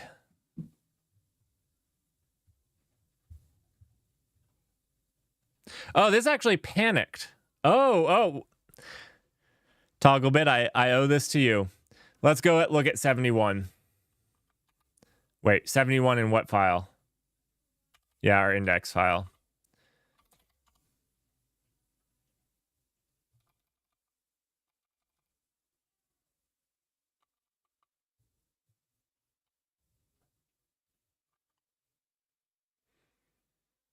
I wish I had documented what line it failed.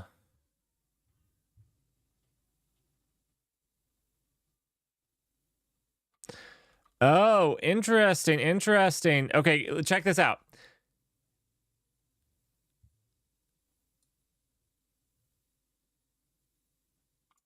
I thought I had compaction set to false.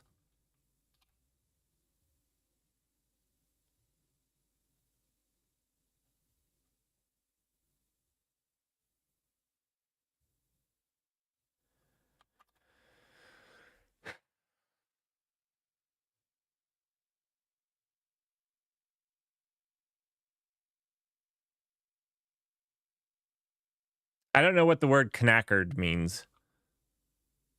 I don't know that I've ever seen it. I'm not even sure if I'm supposed to be repeating it.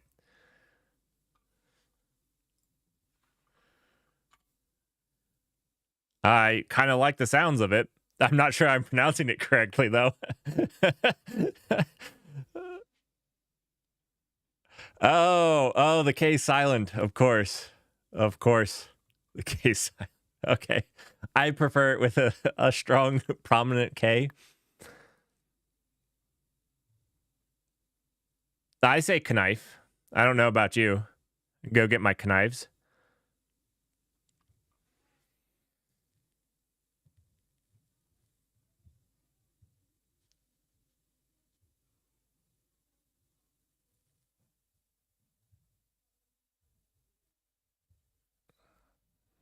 I think we're past pear shape. So I'm leaving this here.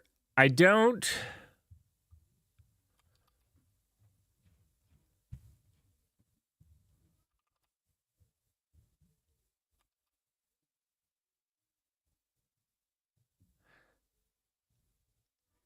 What does this mean, thread test compaction? I'm we say create DB with false here, which false is whether we run compaction. So there should be no compaction thread.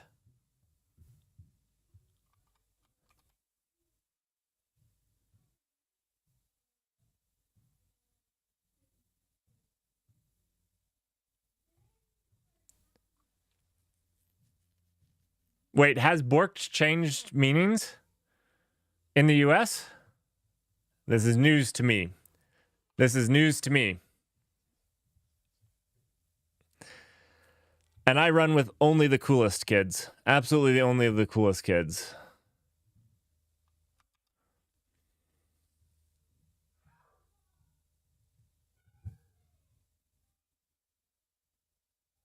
Yeah, now Scott, you're killing me. What does it mean?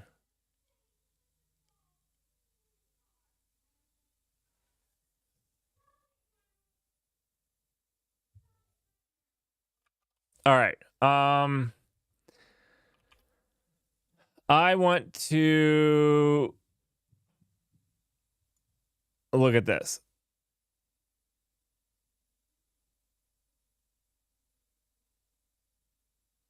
All right. Well, that's good to know. That's good to know. I don't use a whole lot of those types of terms. Borked would be one that I would use, though. Maybe I shouldn't say it because now I don't know what it is.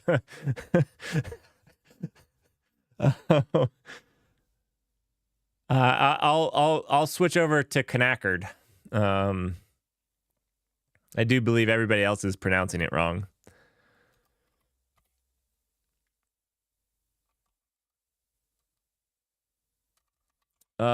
Let's see. Oh, these are empty. These could be empty. Maybe it's just failing on that. There is no corruption here, but maybe it's just failing on the empty ones because the database starts up, creates a new record, and doesn't write anything to it. And then it shuts down for the next test.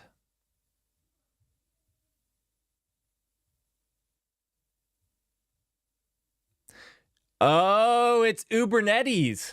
I like it. Ubernetes.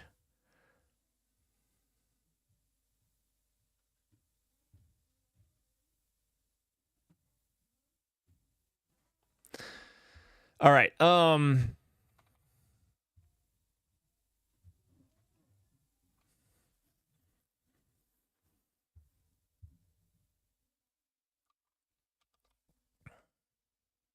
I mean, that's fitting. It really is Ubernetes. I think that is really fitting. We all know it's the superior everything. I mean, you name something. Cloud OS, Ubernetes. Developer platform, Ubernetes. It's really superior at just about everything. Fact. Okay, let's see. What am I thinking here? We shouldn't be running compaction. I don't know what it means by thread tests compaction. I think it's just saying, I think, you know what? This was a wild goose chase. This was a wild goose chase. Because if we look at here, I believe it's just this. Yeah, this is just a, and it's not even doing that. Get value for key is really a good name for it. Okay, that's what it meant by that. Now I want to see if it fails again. I think it should. Yeah, I think it should. And the reason I think it should is index was empty after building index file, which, let's see, is that what it did here? Failed to parse database line to build index. So this actually failed to parse a line. This failed to parse a line.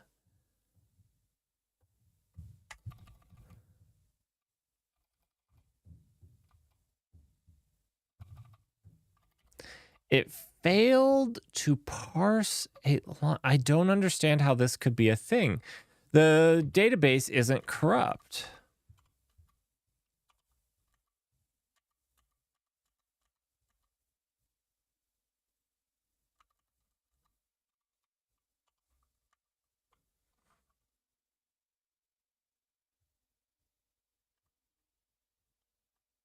I did have an empty file. So this one failed because of an empty file, which is fine. This is what I was saying, like the one panic that you had me put in there. I was saying like it could have an empty file. The test actually specifically generates an empty file. But this one up here, it wasn't, it said failed to parse a database line to build index, which is from here. Let's see, index. Failed to parse database line to build an index. So this is different. This is this failing. Get key from database line, which is just parsing, just splitting on this. There is no tombstone, so it can't be this. So it just means this is failing. But let's see. There is, I guess it could be the empty files. It could be the empty files. How do we protect the test from having an empty file? Well, we could insert a record every single time it starts. This is kind of, I'm just going to delete the check of an empty file. We don't need that check.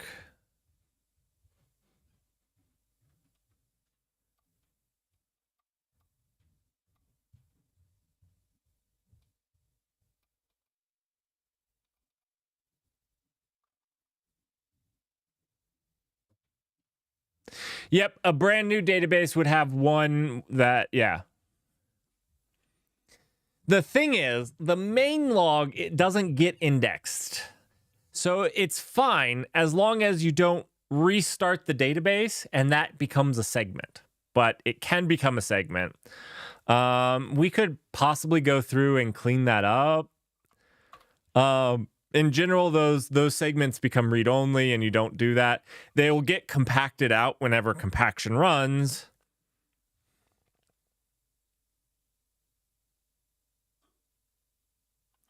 Where are we running this? Where's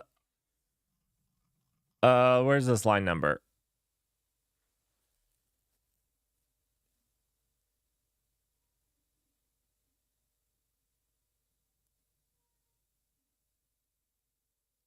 Uh, 79.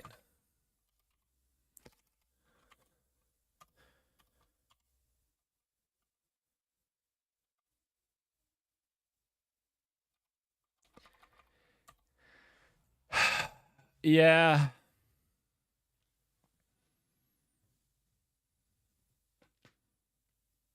I think this is valid.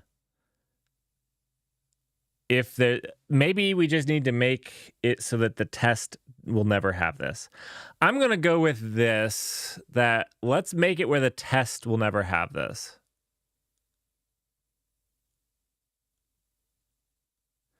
Actually, yeah, let's leave that there and then do another test up here.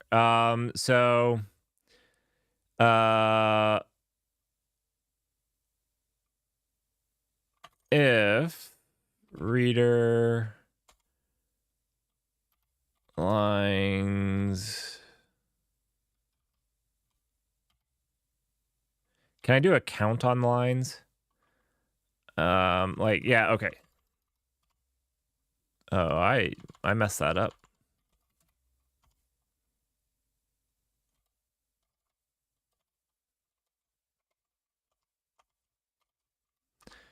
We'll just return. I guess now we have to change this to be an optional.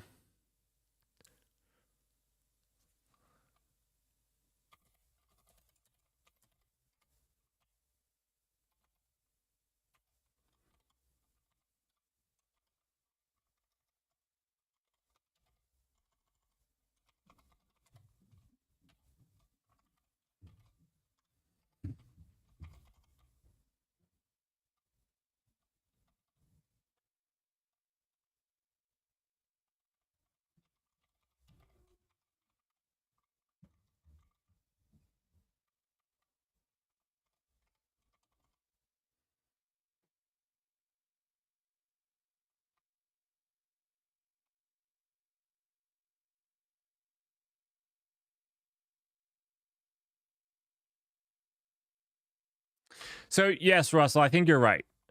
If there's nothing to index, we just need to not index it. If there was something to index but we didn't, that's a panic.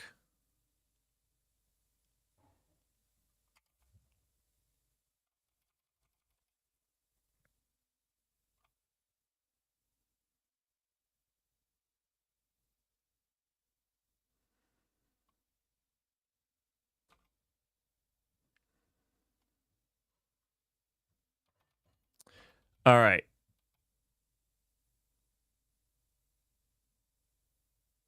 Oh, I'm sorry, Dirk. I missed your comments. Oh, I've been thinking hard on this. 95% of bugs are parsing bugs, and the other are memory safety. Maybe we have a parsing bug. I feel like this is kind of indicative of it. Like, maybe it was something else, but this failed to parse database line to build index. Like, makes me feel like it read something it didn't like an empty line or something. Now, I feel like that should be fine if you get one record you don't like. We weren't panicking beforehand, but like if you got one record, it would continue doing the other lines as long as all the lines weren't garbage. So I still think that we're chasing the wrong thing, but I'm willing to chase whatever. All right, we need to unwrap this now.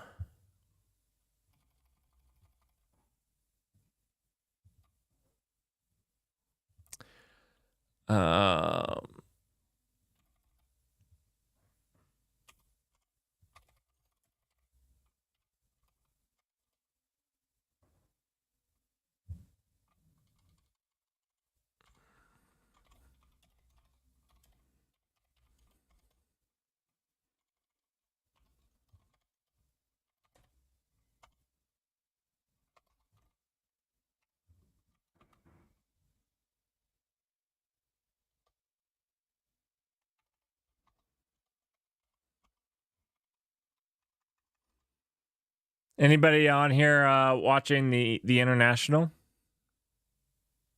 Anybody here a Dota 2 fan?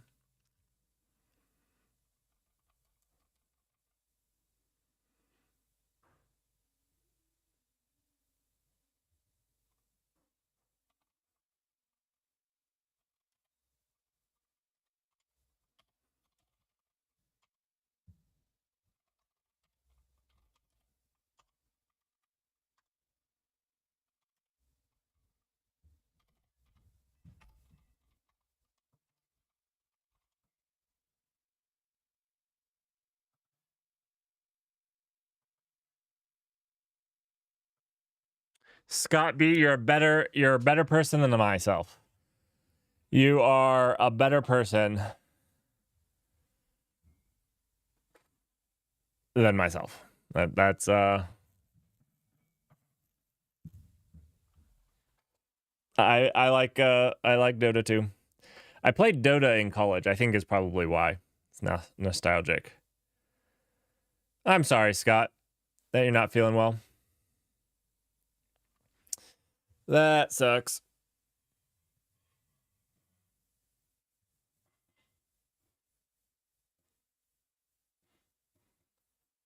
All right. Wait. Why is this failing? Oh,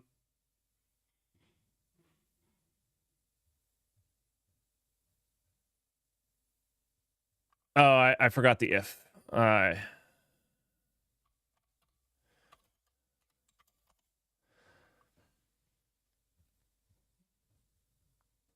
right, now it's unhappy about something. This is of type string, which causes indexes to be referred as. Yes, that is what it is. That is what it is. It is a hash map of a string of a hash map of a string of a usize.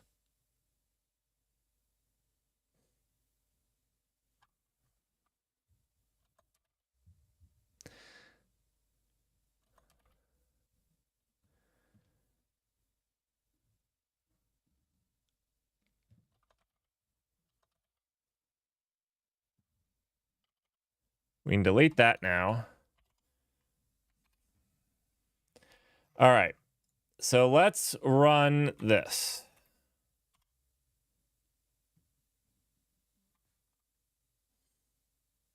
Oh, well, I don't know, Scott B.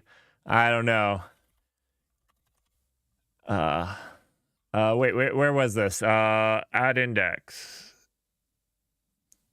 Oh, I have to go fix everything that's now working with optional. That sucks. All right. We just need this.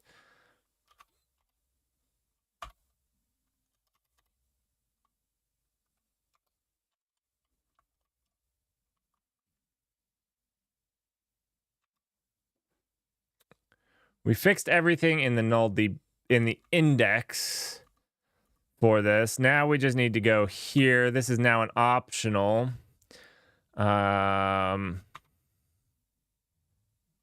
If let index some index equal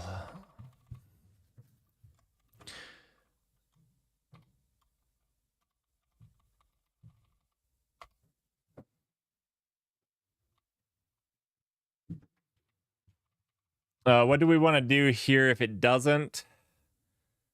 Let's see. We're writing this to a log. Oh, this is if we're creating a new one. We're creating the index for it. This should be a panic, actually. This here should be a panic. Else, Togglebit would be proud of me. Could not create index of main log.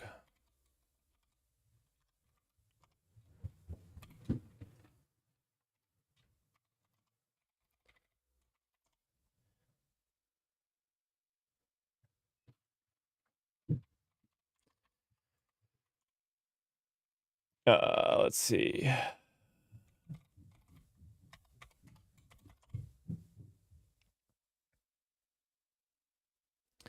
Well, Togglebit, if you're always proud of everybody, then you're never really proud of anybody, right? Why would I work to make you proud of me if you're always proud of everyone?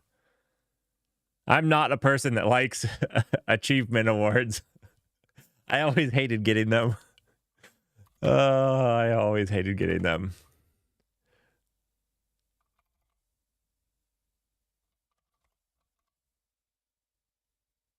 And participate. I'm sorry, Scott B. I'm sorry. We love it that we all have not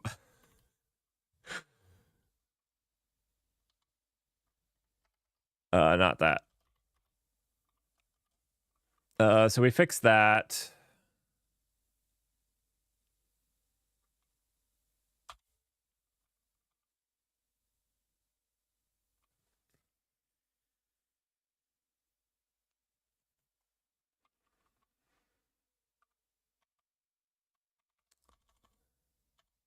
Oh no, it's let some index.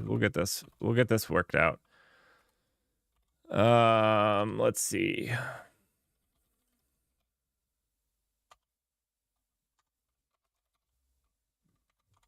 I almost didn't do a panic because why would I do it? Not gonna make Togglebit proud of me.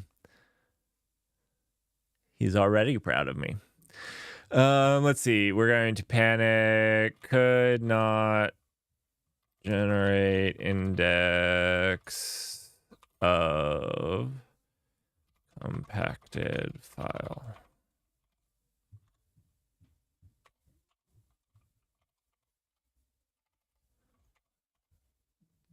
Oh, extra proud.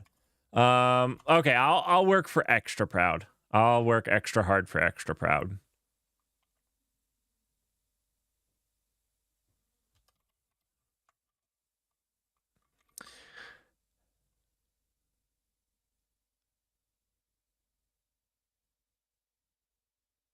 Oh, thank you so much for the follow. There's there is your personal message generated just for you. We generate a personal message for everyone. We don't do any of those just generic follow requests. We need to work on it. There needs to be a sound. There needs to be a follow sound. I'm 100% brown noser. It works. It works. I do believe Togglebit is our internet dad. So, you know, I want to be in dad's good graces.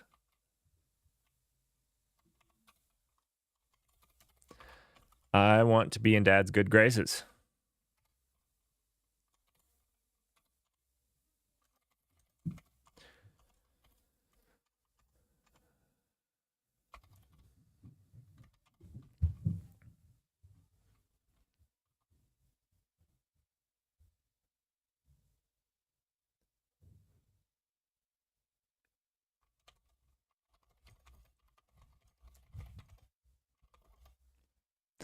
I am really starting to wonder if this all has come around from like a file that got compacted to 0 lines and then failed to actually compact. Maybe we're on the right path. Maybe we're on the right path. It still feels weird to me, but maybe we're on the right path. Failed to create index for new log.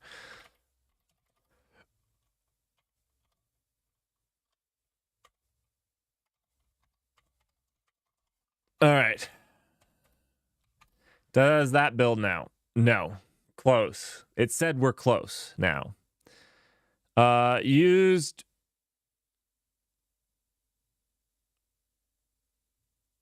Well, I guess we'll have to clone that. Or no. We'll do this. 1 second. We can do this better. So this is in our index at line 72.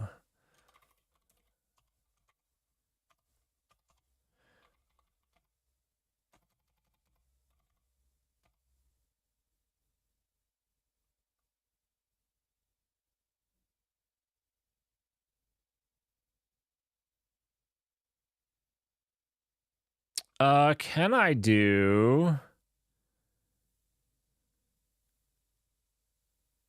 Oh, he does wield Rust much better than myself. He does wield Rust much better than myself. Let's see. Can I do this?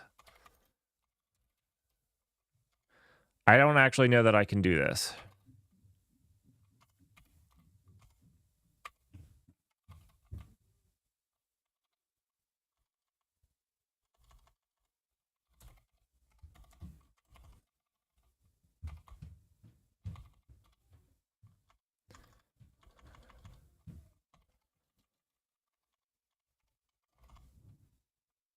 Yeah, because it's going to move it anyways. But can I clone lines?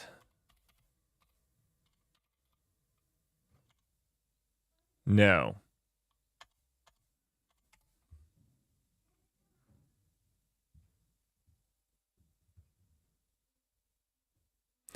This feels dumb to read this file twice.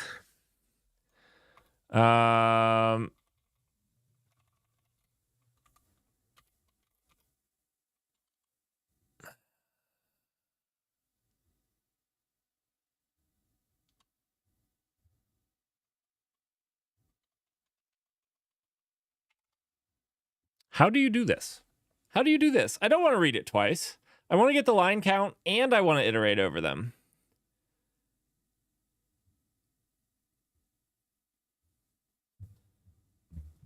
What am I missing?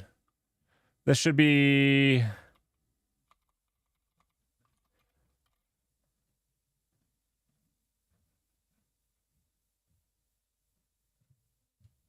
I don't want to clone all the elements either.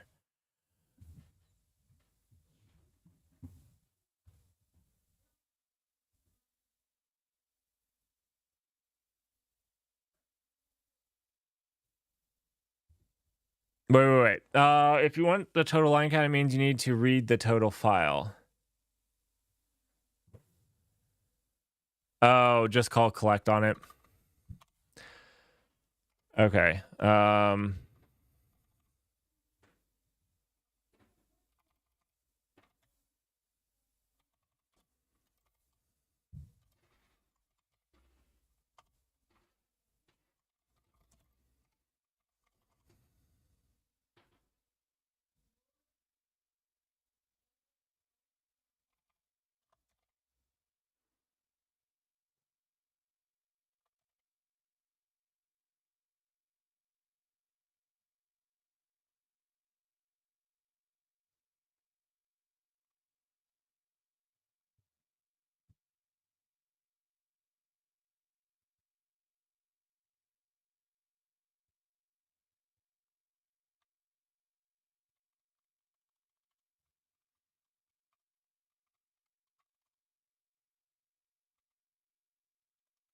Okay, I am rushing, but I'm gonna have to get going because we have our street does a barbecue a grill, and I am smoking something.